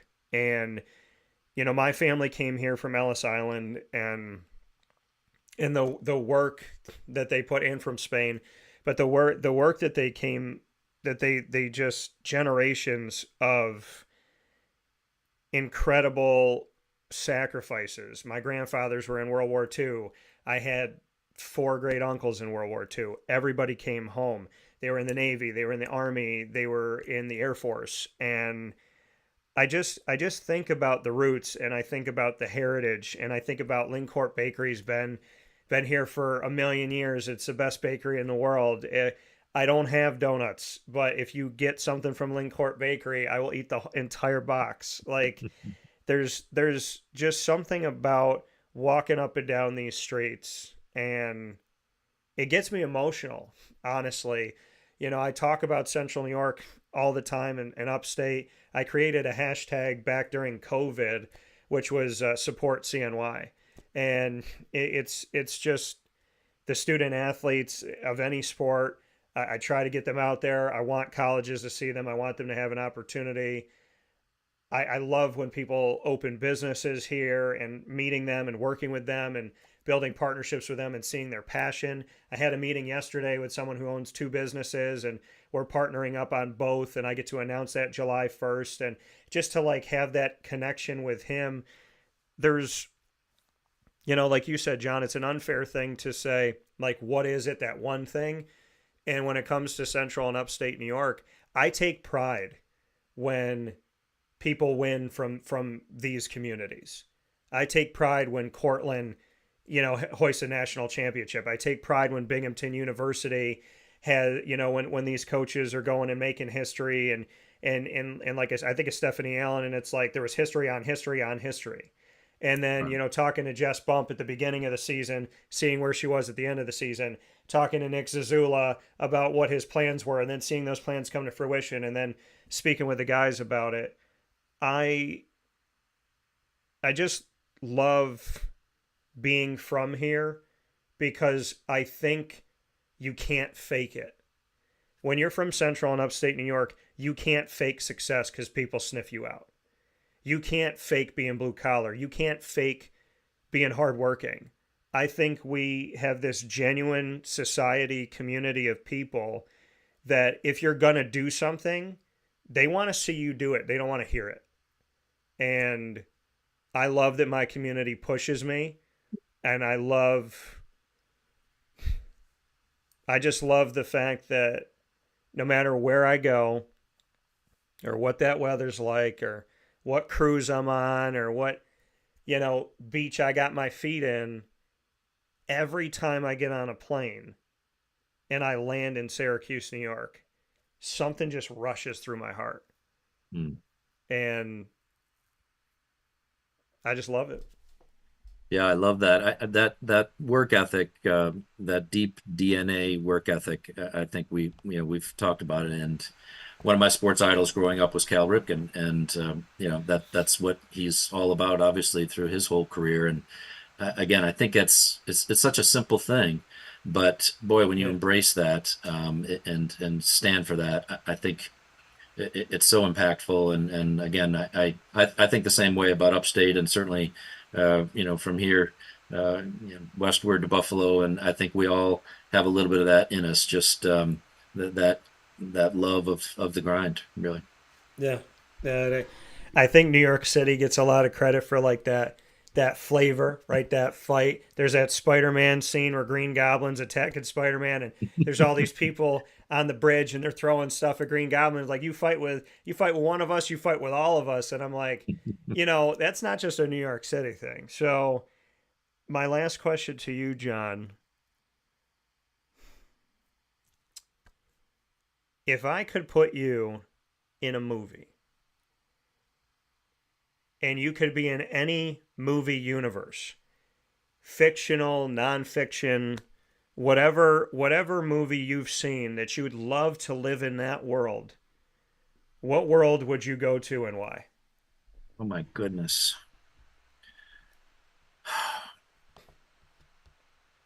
At the risk of showing my lighthearted comedic side, I'll say Caddyshack, because I love golf and I love humor. And you put me on a golf course with some crazies from that movie, and I'd be happy. I know that's a pretty superficial answer, but I can't think of anything any deeper than that. And I love comedy, and I've tried to share that with my kids. And anything that can make you laugh, like that movie, I'd love to be a part of. Yeah, and Bill Murray and his brothers have a Caddyshack restaurant in St. Augustine, which I, to this day, believe that their fig and pig pizza with prosciutto and fig and arugula is the best one that I have had. So shout Ooh. out to Caddyshack for not being as fake as you think it is, because there is a real restaurant. So I'll have to get there. That's good to know. Okay. yeah, it's really, really awesome. So with that being said, John Hartrick, the man behind the music, Binghamton University Senior Associate Director of Athletics and Communications, over 3 decades in the profession and all at Binghamton University. John, thank you so much for everything that we get to do behind the scenes and how well we work together. There's, directors of athletics and communications that are not the same as you are, and the way that you go about things, and just our ability to work with each other in partnership and come up with ideas and have conversations that nobody sees. I want to thank you for those, and I want to thank you for stepping out from behind the camera today and letting people really get to know you and who you are, because we appreciate you, and I think that the world should have the opportunity to see the people that are working so diligently to try and make sure that everyone has a voice, for you to have a voice today. So thanks for taking some time with me. Well, Dan, I appreciate it. And you may have to take your call phrase there, wake up and wake a few listeners up after my interview. But I do appreciate, and I appreciate all your work on behalf of Binghamton Athletics and your expertise. And we've really enjoyed this partnership, and just being able to branch out and have you share some of our stories as well. And I definitely prefer being the one that arranges these than the one sitting here. So maybe a while before we do this again, but I appreciate you dragging a little bit of info out of me. And again, it's all great stuff with people, and there's so many good, interesting people around, and stories to tell, that it's fun to do every day, and appreciate all your hard work. Well, thank you, John. I appreciate the team at Binghamton, and appreciate everything that you and Gene and everyone are doing, and the opportunity to be able to be out there and to tell the stories of the Bearcats means a lot. And I know you made the joke of it, but I don't think I have to wake anybody up. This was fun to learn about you, and really through you get the history of Binghamton even deeper. So thank you for making, a bunch of pictures and things in books come to life this morning, and telling the story of Binghamton. And I look forward to talking with you soon. And of course, I know you look forward to setting somebody up for next Tuesday so that you can have a break. Exactly. Yeah. Thanks, Dan. Have a great one. Thank you, sir. I appreciate it. Okay. See you. that coming from John Hartrick once again here on Wake Up Call with Dan Tortora inside of the Heritage Hill Studios with this edition of the Bearcat Break Room. And it is not every day, or really any days, that you get to see someone from the sports information world step out from behind the scenes to be on the scene today. And I talked to John about this when we were starting the partnership with Binghamton University. And I said, I'd love the opportunity, if you're open to it, to have you on to tell your story. And he was open to it a few months ago. And now that we've had the time with sports finishing up and opportunity kind of arose here for us to have some time to reflect and John, with the crazy hustle and bustle of covering so many sports and overseeing so many things at Binghamton University, that we could sit here today and tell his story really means a lot to me. So I'm happy we got to do it, and I'm happy he really did make history come alive for us when it comes to Binghamton, going from D3 to D2 to D1 to being a public Ivy League status is really remarkable and wonderful to see for my home of upstate New York. We're going to take a step aside for a fast break. When we come back here inside of the Heritage Hill Studios, we'll bring you the ingredients to success, and then we'll round out the show right after this on Wake Up Call with Dan Tortora. Thank you for being with us.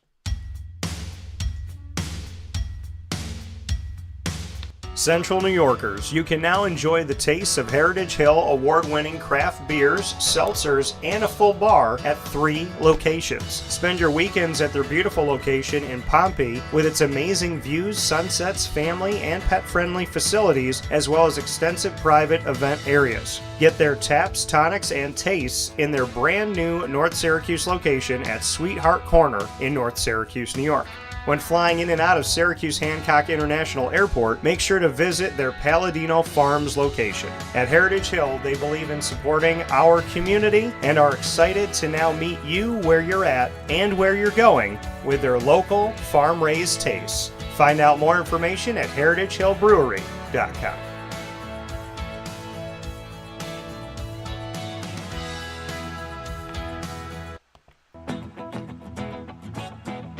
This is Amy from Mother's Cupboard, home of the whole frittata. We are open daily 6 a.m. to 1:30 p.m. For takeout orders, call 315-432-0942 and tune in to Wake Up Call with Dan Tortora for our monthly food challenge and try our Wake Up Call signature menu item available 7 days a week. Here at Mother's Cupboard, we are Central New York, and it's our honor to serve you.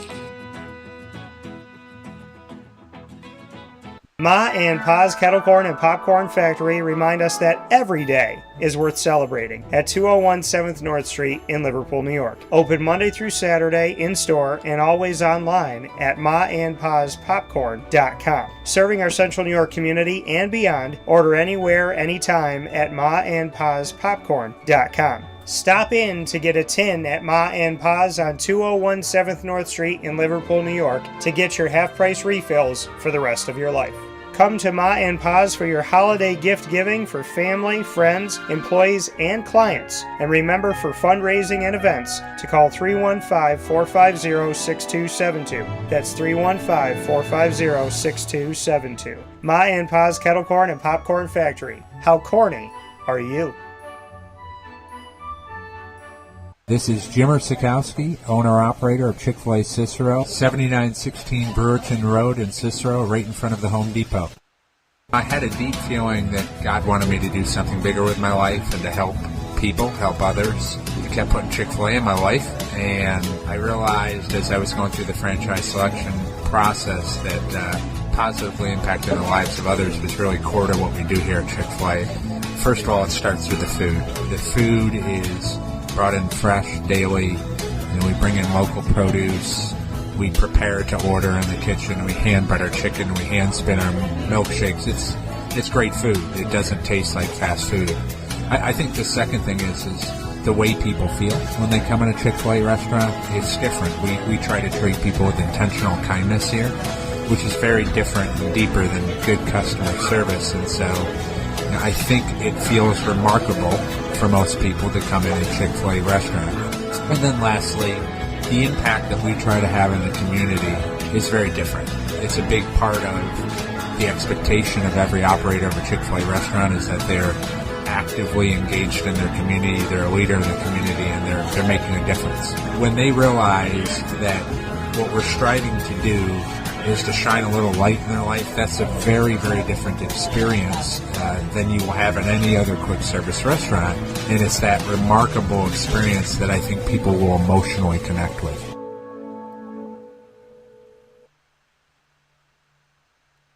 Carvel DeWitt, it's what happy tastes like. Do you know why? Because we make ice cream. Creamy, rich, flavorful ice cream. Not yogurt or iced milk like some of our competitors. Ice cream.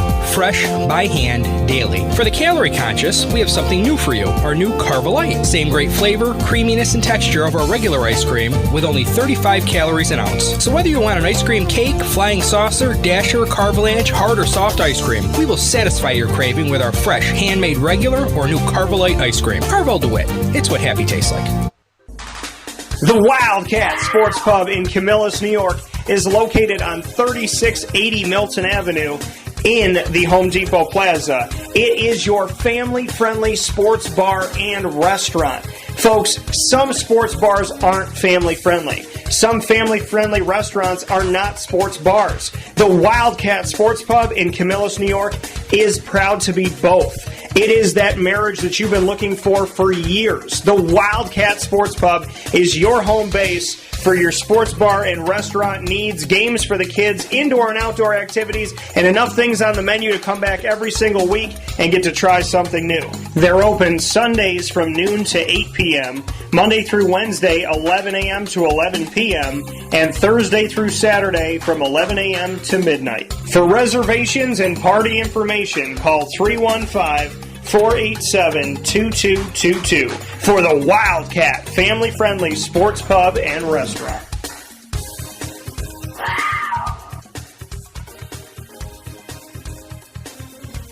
GG Cards and Breaks. Like, comment, subscribe. GG Cards and Breaks, coming to you on 639 Delmar Place in Syracuse, New York, is open 7 days a week. They are there for you Monday through Saturday from 10 a.m. to 6 p.m. and on Sundays from 10 to 5. You'll find hockey, basketball, baseball, football, soccer, all sport, AEW, UFC cards, as well as Disney, Lorcana, and Pokemon while supplies last. They just got in a new shipment of the newest series of Disney Lorcana, and they had a ton of them come in and a ton of them go out. Now they got more coming in, so make sure you head out to GG Cards and Breaks today with something for everyone. If you've never collected cards before, it's a great time to start. And if you've been collecting cards throughout your life, it's a great place to continue that collection. There's something special about the world of collecting cards. I've always felt it. The memories that I've had with my grandmothers, with my mom, with my dad, with my friends, and just finding your favorite team or your favorite player, getting your first autograph card that you've ever pulled out of a pack. There's something to be said about the thrill of it, the fun of it, and that childlike spirit that gets to live on, no matter how old you are, through the world of collecting cards. Head out to GG Cards and Breaks and let your child spirit sing. 639 Delmar Place, Syracuse, New York. Experience the difference 7 days a week. Right off of Teal Ave, open Monday through Saturday from 10 a.m. to 6 p.m. and on Sundays from 10 to 5. With that being said, here on Wake Up Call with Dan Tortora inside of the Heritage Hill Studios, it is time for us to jump into the ingredients to success. The ingredients to success are proudly presented to you by the wonderful team at Avicolli's. Avicolli's is there for you and has been there for you for many, many years, right on the corner of Route 57 and Wetzel Road in Liverpool, New York. It is physically at 7839 Oswego Road in Liverpool. If you're going to put it in your GPS here to go grab some lunch today, and I implore you to do so. Supporting local is important, and supporting a place that has supported our community and been there for our community no matter what is something that I greatly appreciate.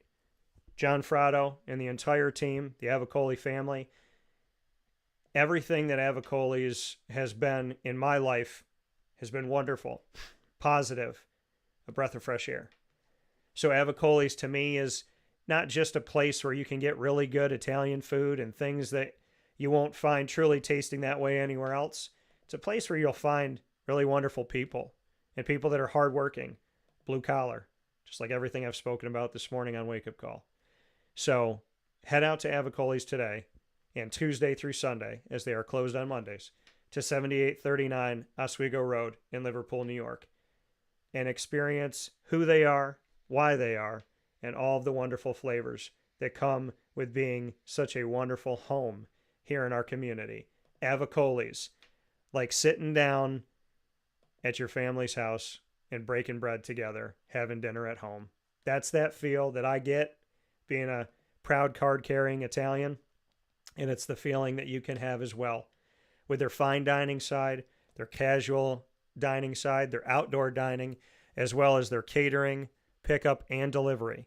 You can call 315-622-5100 for catering, for takeout and delivery. That's 315-622-5100. You can also go online and order online at myavicollis.com. That's myavicollis.com. Today's topic for the ingredients to success is called the finer recipe. People ask you all the time, what's the recipe for success? They ask coaches that. I've talked to coaches about what helped this team to be successful. I spoke with Joe Comins about what helped Misericordia this year to be successful. The finer recipe. You know, in life I've experienced a lot. And I want to preface by saying that God has given me an absolutely beautiful life. I have no complaints. There's things that I want in life, of course, but I have nothing to complain about. I'm healthy. I'm here. I'm happy. I'm safe. I do what I love, and I love what I do. I'm surrounded by extremely good people, loving, caring people. I laugh every day. I cry happy tears a lot. I have a dog that has given me more than being a dog. She's given me a daughter. She's given me a life of unconditional love and support and kindness, and she's taught me so much by doing very simple things.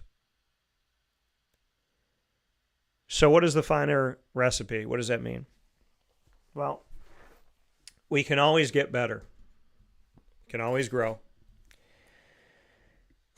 We can always evolve. And when I hear people tell me that they're unhappy,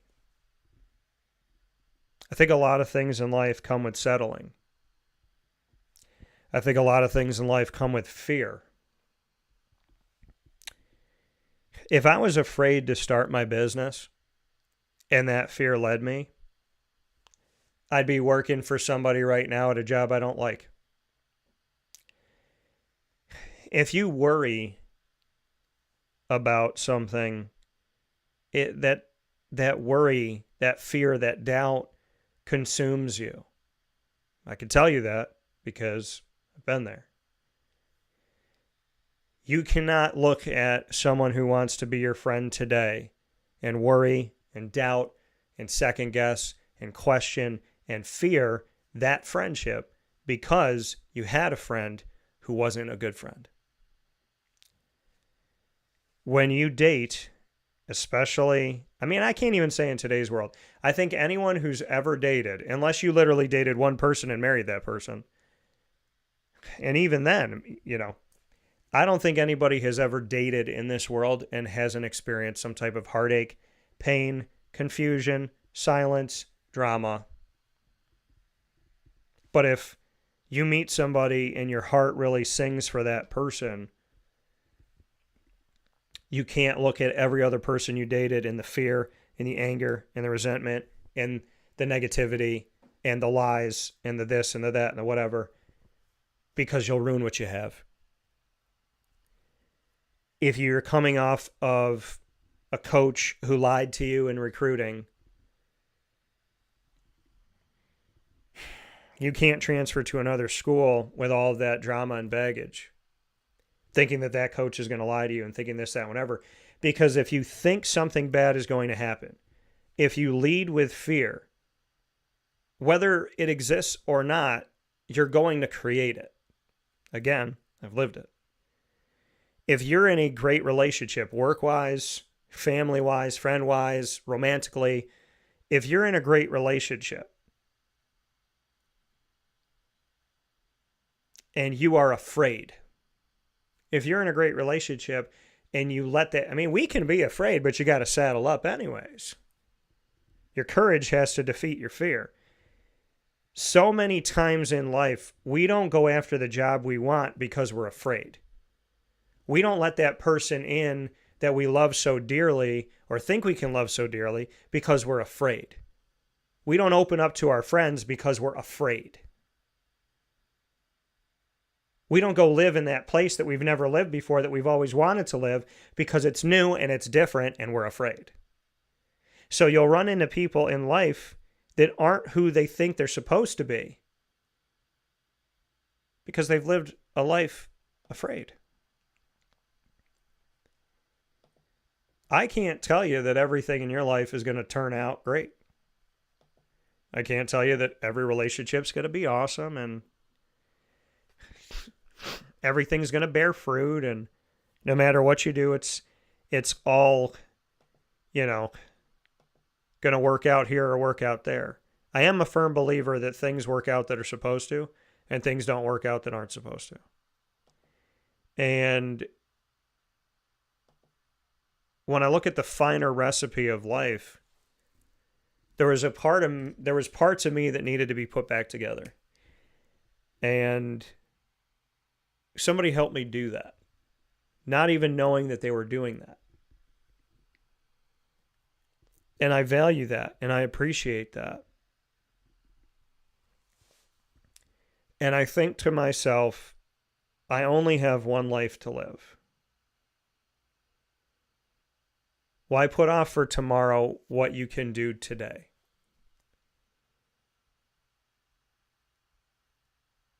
I think that fear and trauma and worry, and you see that in today's world, and maybe it's more prevalent because we talk about mental toughness and we talk about mental health and we talk about all this stuff more, but I feel like people give up on good things because they don't know how to accept them. I was watching a video about this yesterday, how nice guys, nice girls finish last. And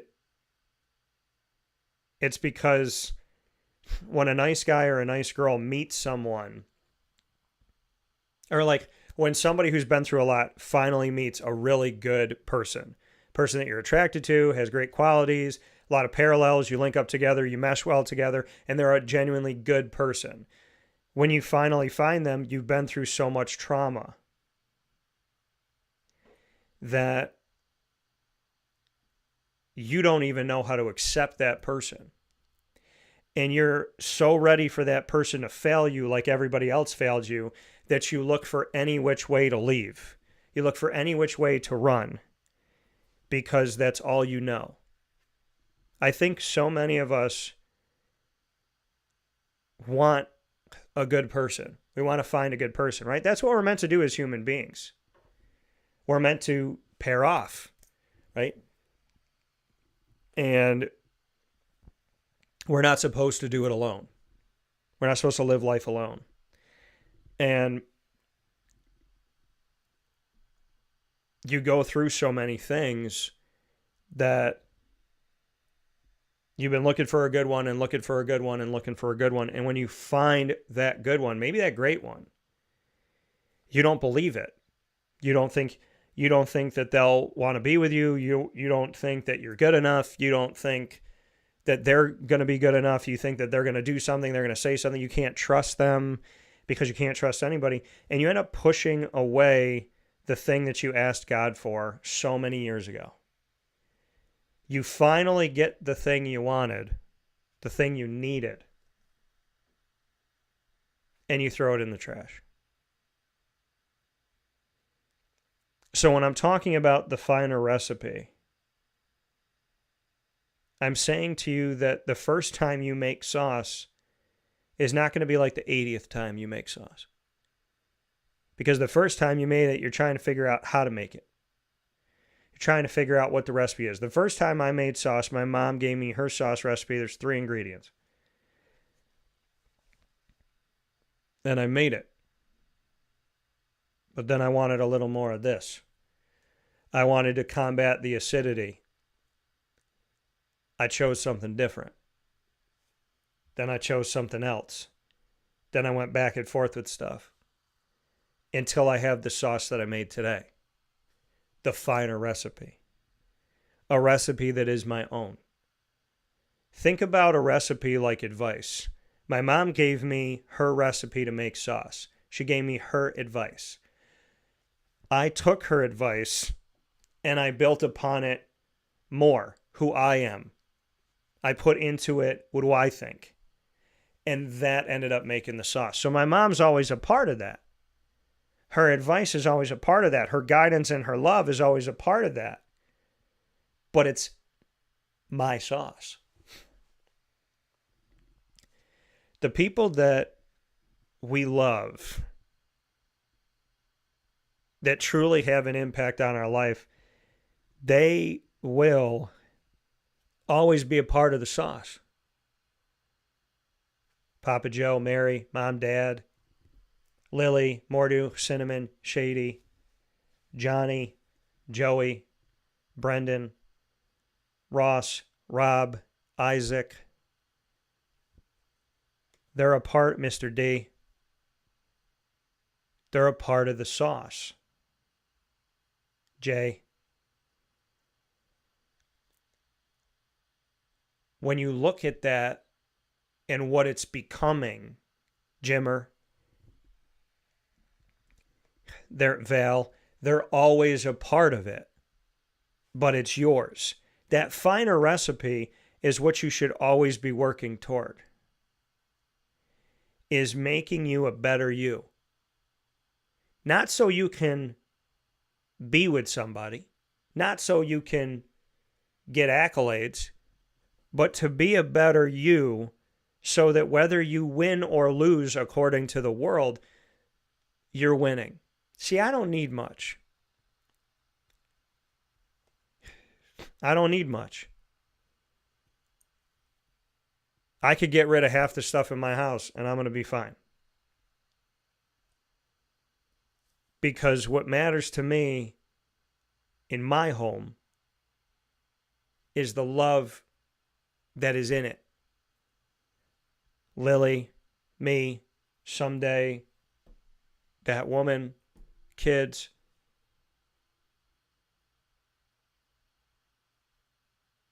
It's the people. When I work with businesses, it's the people.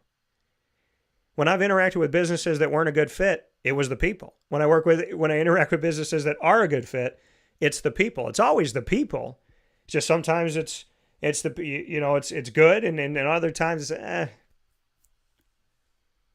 When I left jobs to go do better for myself, it was the people. We're not aligned. And when you think about your life, it's such a cautionary tale. And I feel like on the show where sports meets life, Wake Up Call, that's what it's meant to be. And I talk about relationships so much on the show, and I talk about chasing your dreams and romance and friendship and family, because it's a part of your life. Whether you love sports or don't like sports, whether you're a hockey player, soccer player, baseball player, basketball player, football player, field hockey player, whatever it may be, we all have family. We all want romance. We have friends. We have jobs. So we link up in these areas where sports meets life. And I think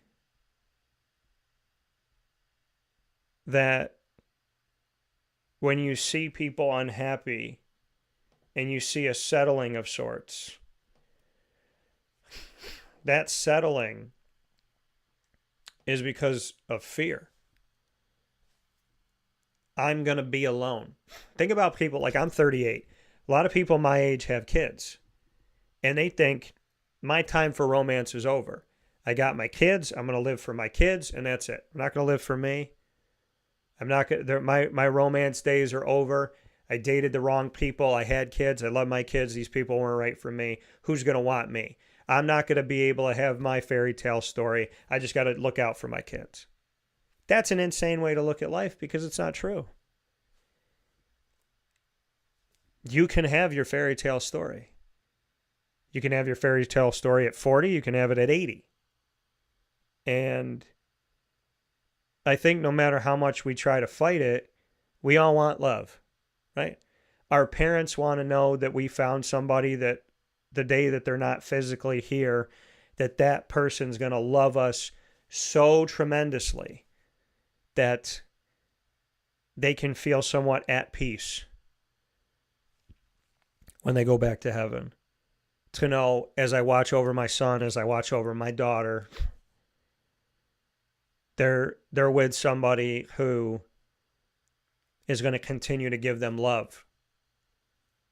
Maybe not exactly the same as I do or how I do or say the words I do, but it's love and it's good.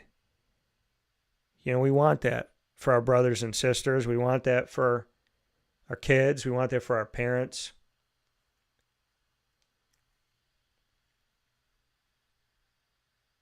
You know, sometimes no matter how much we want the story, no matter how much we want the fairy tale, when it presents itself, we're not ready. When it presents itself, we don't think we deserve it. So we do everything in our power to try and make it not real. We run. And it breaks my heart every time I sit down with somebody who ran away from who should have been their husband or wife because they were afraid, because they've only gone through bad stuff and they thought they were too messed up and this and that. It breaks my heart when I sit down with somebody who won't go after a job because they're afraid, because they don't want to fail and they don't want people to laugh at them and they don't want to be in the public eye. It breaks my heart when somebody applies for something and doesn't get it, and then they get another opportunity and they won't apply because they think they're a failure because it didn't happen the first time. I want you to look at your life. And I want you to say to me, or think to yourself, and you can write it in if you want to write it in, but I want you to think this to yourself. How many times in your life did something go right the first time? The first girl you asked out, that's the person you married. The first guy you asked out, or the first guy that asked you out, that's the person you married. The first job you got, that's the only job you've ever had. There's a uniqueness, right?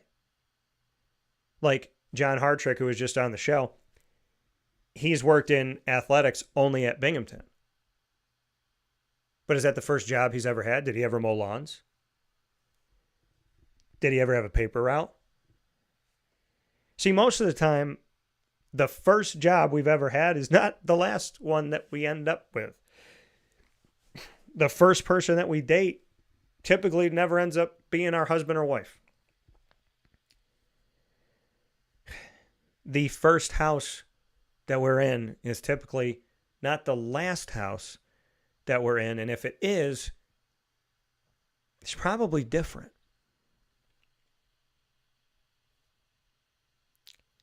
And it's not usually the only house we've ever been in. See, in order for any of us to truly be alive, you kind of have to not get what you want all the time right off the bat.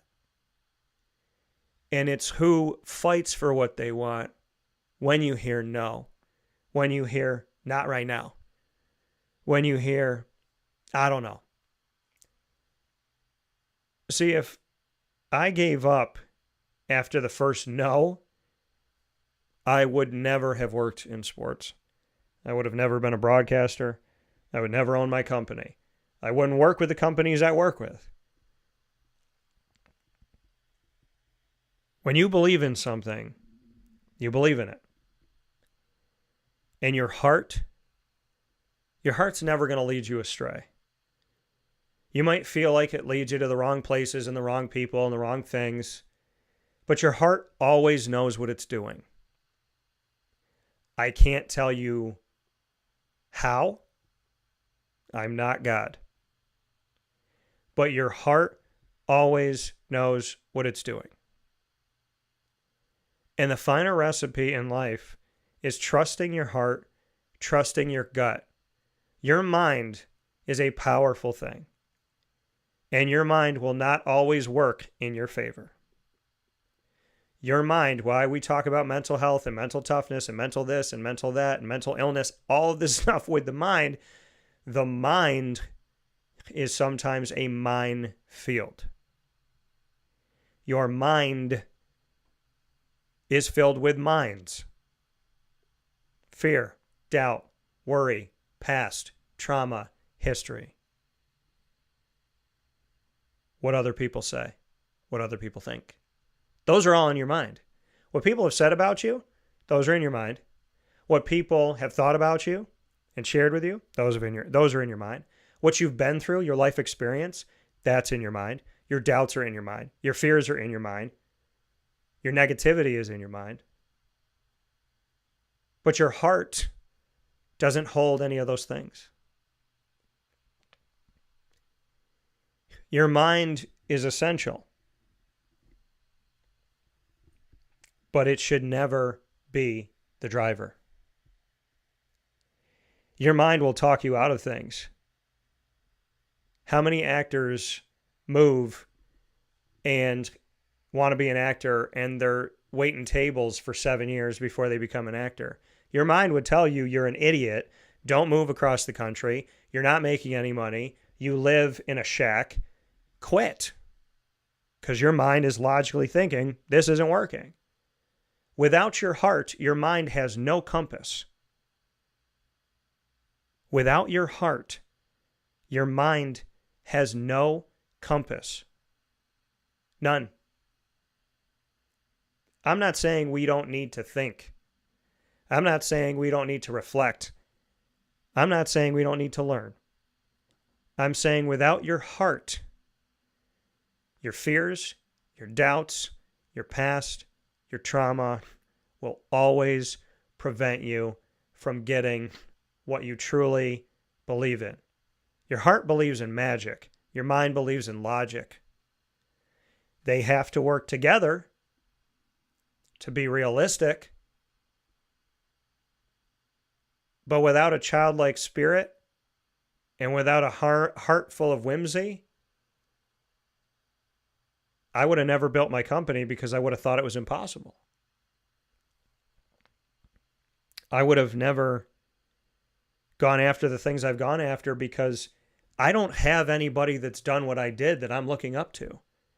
I'm being the role model for myself every day. I'm the precedent. There's no precedent in my life that I'm following. There's nobody where I'm going, oh yeah, Will Smith did that, or Robert Downey Jr. did that, or, I saw that Jim Carrey did. I can take and learn, but there's nobody that's lived the exact life that I've lived. And to go through everything that I've gone through, and to still believe in love, believe in magic, believe in the impossible, believe in that I can do any dream, achieve anything that I put my mind to. What do people always say? You can achieve anything you put your mind to. Why don't they say you can achieve anything you put your heart to? Because your heart is already there. If you want to be a screenwriter, your heart is like, I'm going to tell this story, but you have to put your mind to it. Why do people always say you can achieve whatever you put your mind to? Because your heart is already there. You have to get your mind on board. You don't have to get your heart on board. If we followed our hearts, folks, this world would be very different. I'm not saying you don't need parameters. I don't want to say parameters. I'm not saying that you don't need your mind. You need your mind. You always do. But your mind will talk you out of everything. Because your mind, love doesn't make logical sense. Starting a business doesn't make logical sense. Chasing a dream that no one in your family has done or your friends have done or anybody from the city you grew up in has done doesn't make logical sense.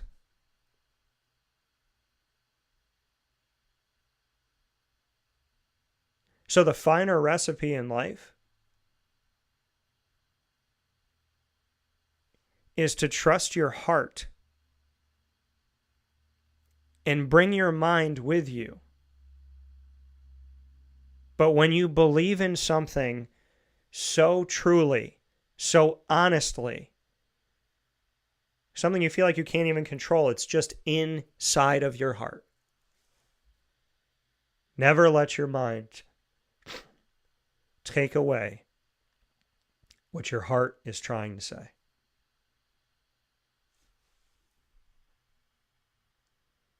These have been the ingredients to success, proudly presented by the wonderful team at Avicolli's. 7839 Oswego Road in Liverpool, New York. Open Tuesday through Sunday for lunch, dinner, and drinks. Of course, drink only if you're of age and drink responsibly. Avicolli's, with so much greatness in their food, in their service, and in their care and love for our community. To me, Avicolli's is more than a restaurant. It's a place we call home for all of our Liverpool Warriors athletic broadcasts every single month. It's where I've gotten to know the kids and the coaches in this community, the leaders of this community. And it's where I've gotten to see people work, develop, and create. Avicolli's, a lot goes into a slice of pizza, and I love getting to see the finer recipe at Avicolli's. 7839 Oswego Road in Liverpool, New York. With that being said, I want to thank you for tuning in to Wake Up Call Monday through Friday from 9 a.m. to 11 a.m. Eastern Time on youtube.com/wakeupcalldt, facebook.com/wakeupcalldt, and on wakeupcalldt.podbean.com. I love being with you all wherever you are. It means a lot to me to have the conversation and the communication every single week. You can find us 24/7 by going to Amazon Music, Audible, iHeartRadio, iTunes and Apple Podcasts, Player FM, Podbean, Podchaser.com, Podvine, Spotify, TuneIn, and YouTube. All you have to do is search Wake Up Call with Dan Tortora, or one word, Wake Up Call DT. A big time thanks to our incredible partners in Central and Upstate New York. Many, many thanks to Heritage Hill Brewhouse, Heritage Hill North, Carvel DeWitt, the Wildcat Sports Pub, GG Cards and Breaks, Avicolli's, Canine Camp Dog Daycare, Chick-fil-A Cicero and Chick-fil-A Clay, Canine Campground Dog Boarding, Ma and Pa's, Pizza Man, Great Lakes Honda City, Mother's Cupboard, and of course, we are the exclusive multimedia marketing partner of your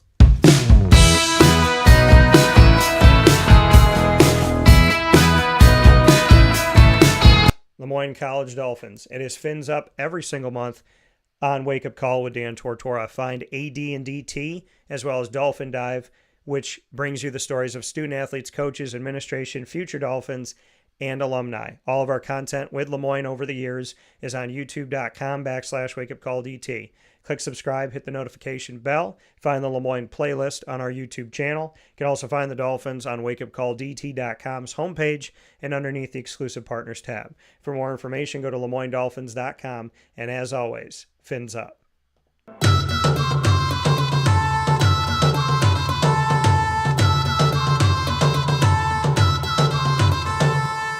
The Bryan and Stratton College Bobcats of Syracuse are exclusive multimedia marketing partners with Wake Up Call with Dan Tortora. Find the Bobcat Buzz every single month on Wake Up Call exclusively. You will find stories throughout the year with men's and women's basketball, men's and women's soccer, baseball, and esports. All of our content with the Bobcats is on youtube.com/wakeupcalldt. Click subscribe, hit the notification bell, and find the BSC Syracuse playlist. You'll also find the Bobcats on wakeupcalldt.com's homepage and underneath the exclusive partners tab. For more information, go to syracuse.bscbobcats.com and go Bobcats.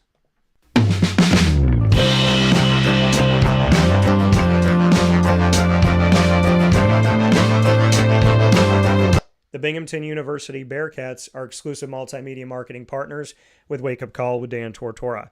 You'll find monthly our Bearcat specials featuring Gene Marshall and what we call Moments with Marshall with the Binghamton University Athletics Director, and the Bearcat Break Room like today with John Hartrick with student athletes, coaches, and administration that make up the Bearcat family. For all of our content, go to youtube.com/wakeupcalldt, hit the notification bell and the subscribe button. You'll also find the Binghamton playlist on our YouTube channel. Binghamton is also on wakeupcalldt.com's homepage and underneath the exclusive partners tab. For more information, go to bubearcats.com and go Bearcats. With that being said, here on Wake Up Call with Dan Tortora from the Heritage Hill Studios, I thank Joe Comins for being a part of the show, and congrats to the West Genesee grad, who is also a grad of Misericordia University and now a national champion. Big time thanks to John Hartrick, 30 plus years in athletic communications, all at Binghamton University, seeing them from D3 to D2 to D1 to being a public Ivy League status right now, which is absolutely amazing. The Senior Associate Director of Athletics and Communications, John Hartrick, in our Bearcat Break Room. Thank you to John. And a big time thanks to Avicolli's John Fratto and the team on 7839 Oswego Road in Liverpool, New York. With that being said, find us on Facebook at Wake Up Call DT, X at Call DT, Instagram at Wake Up Call _DT. And as always, God bless, no stress, do your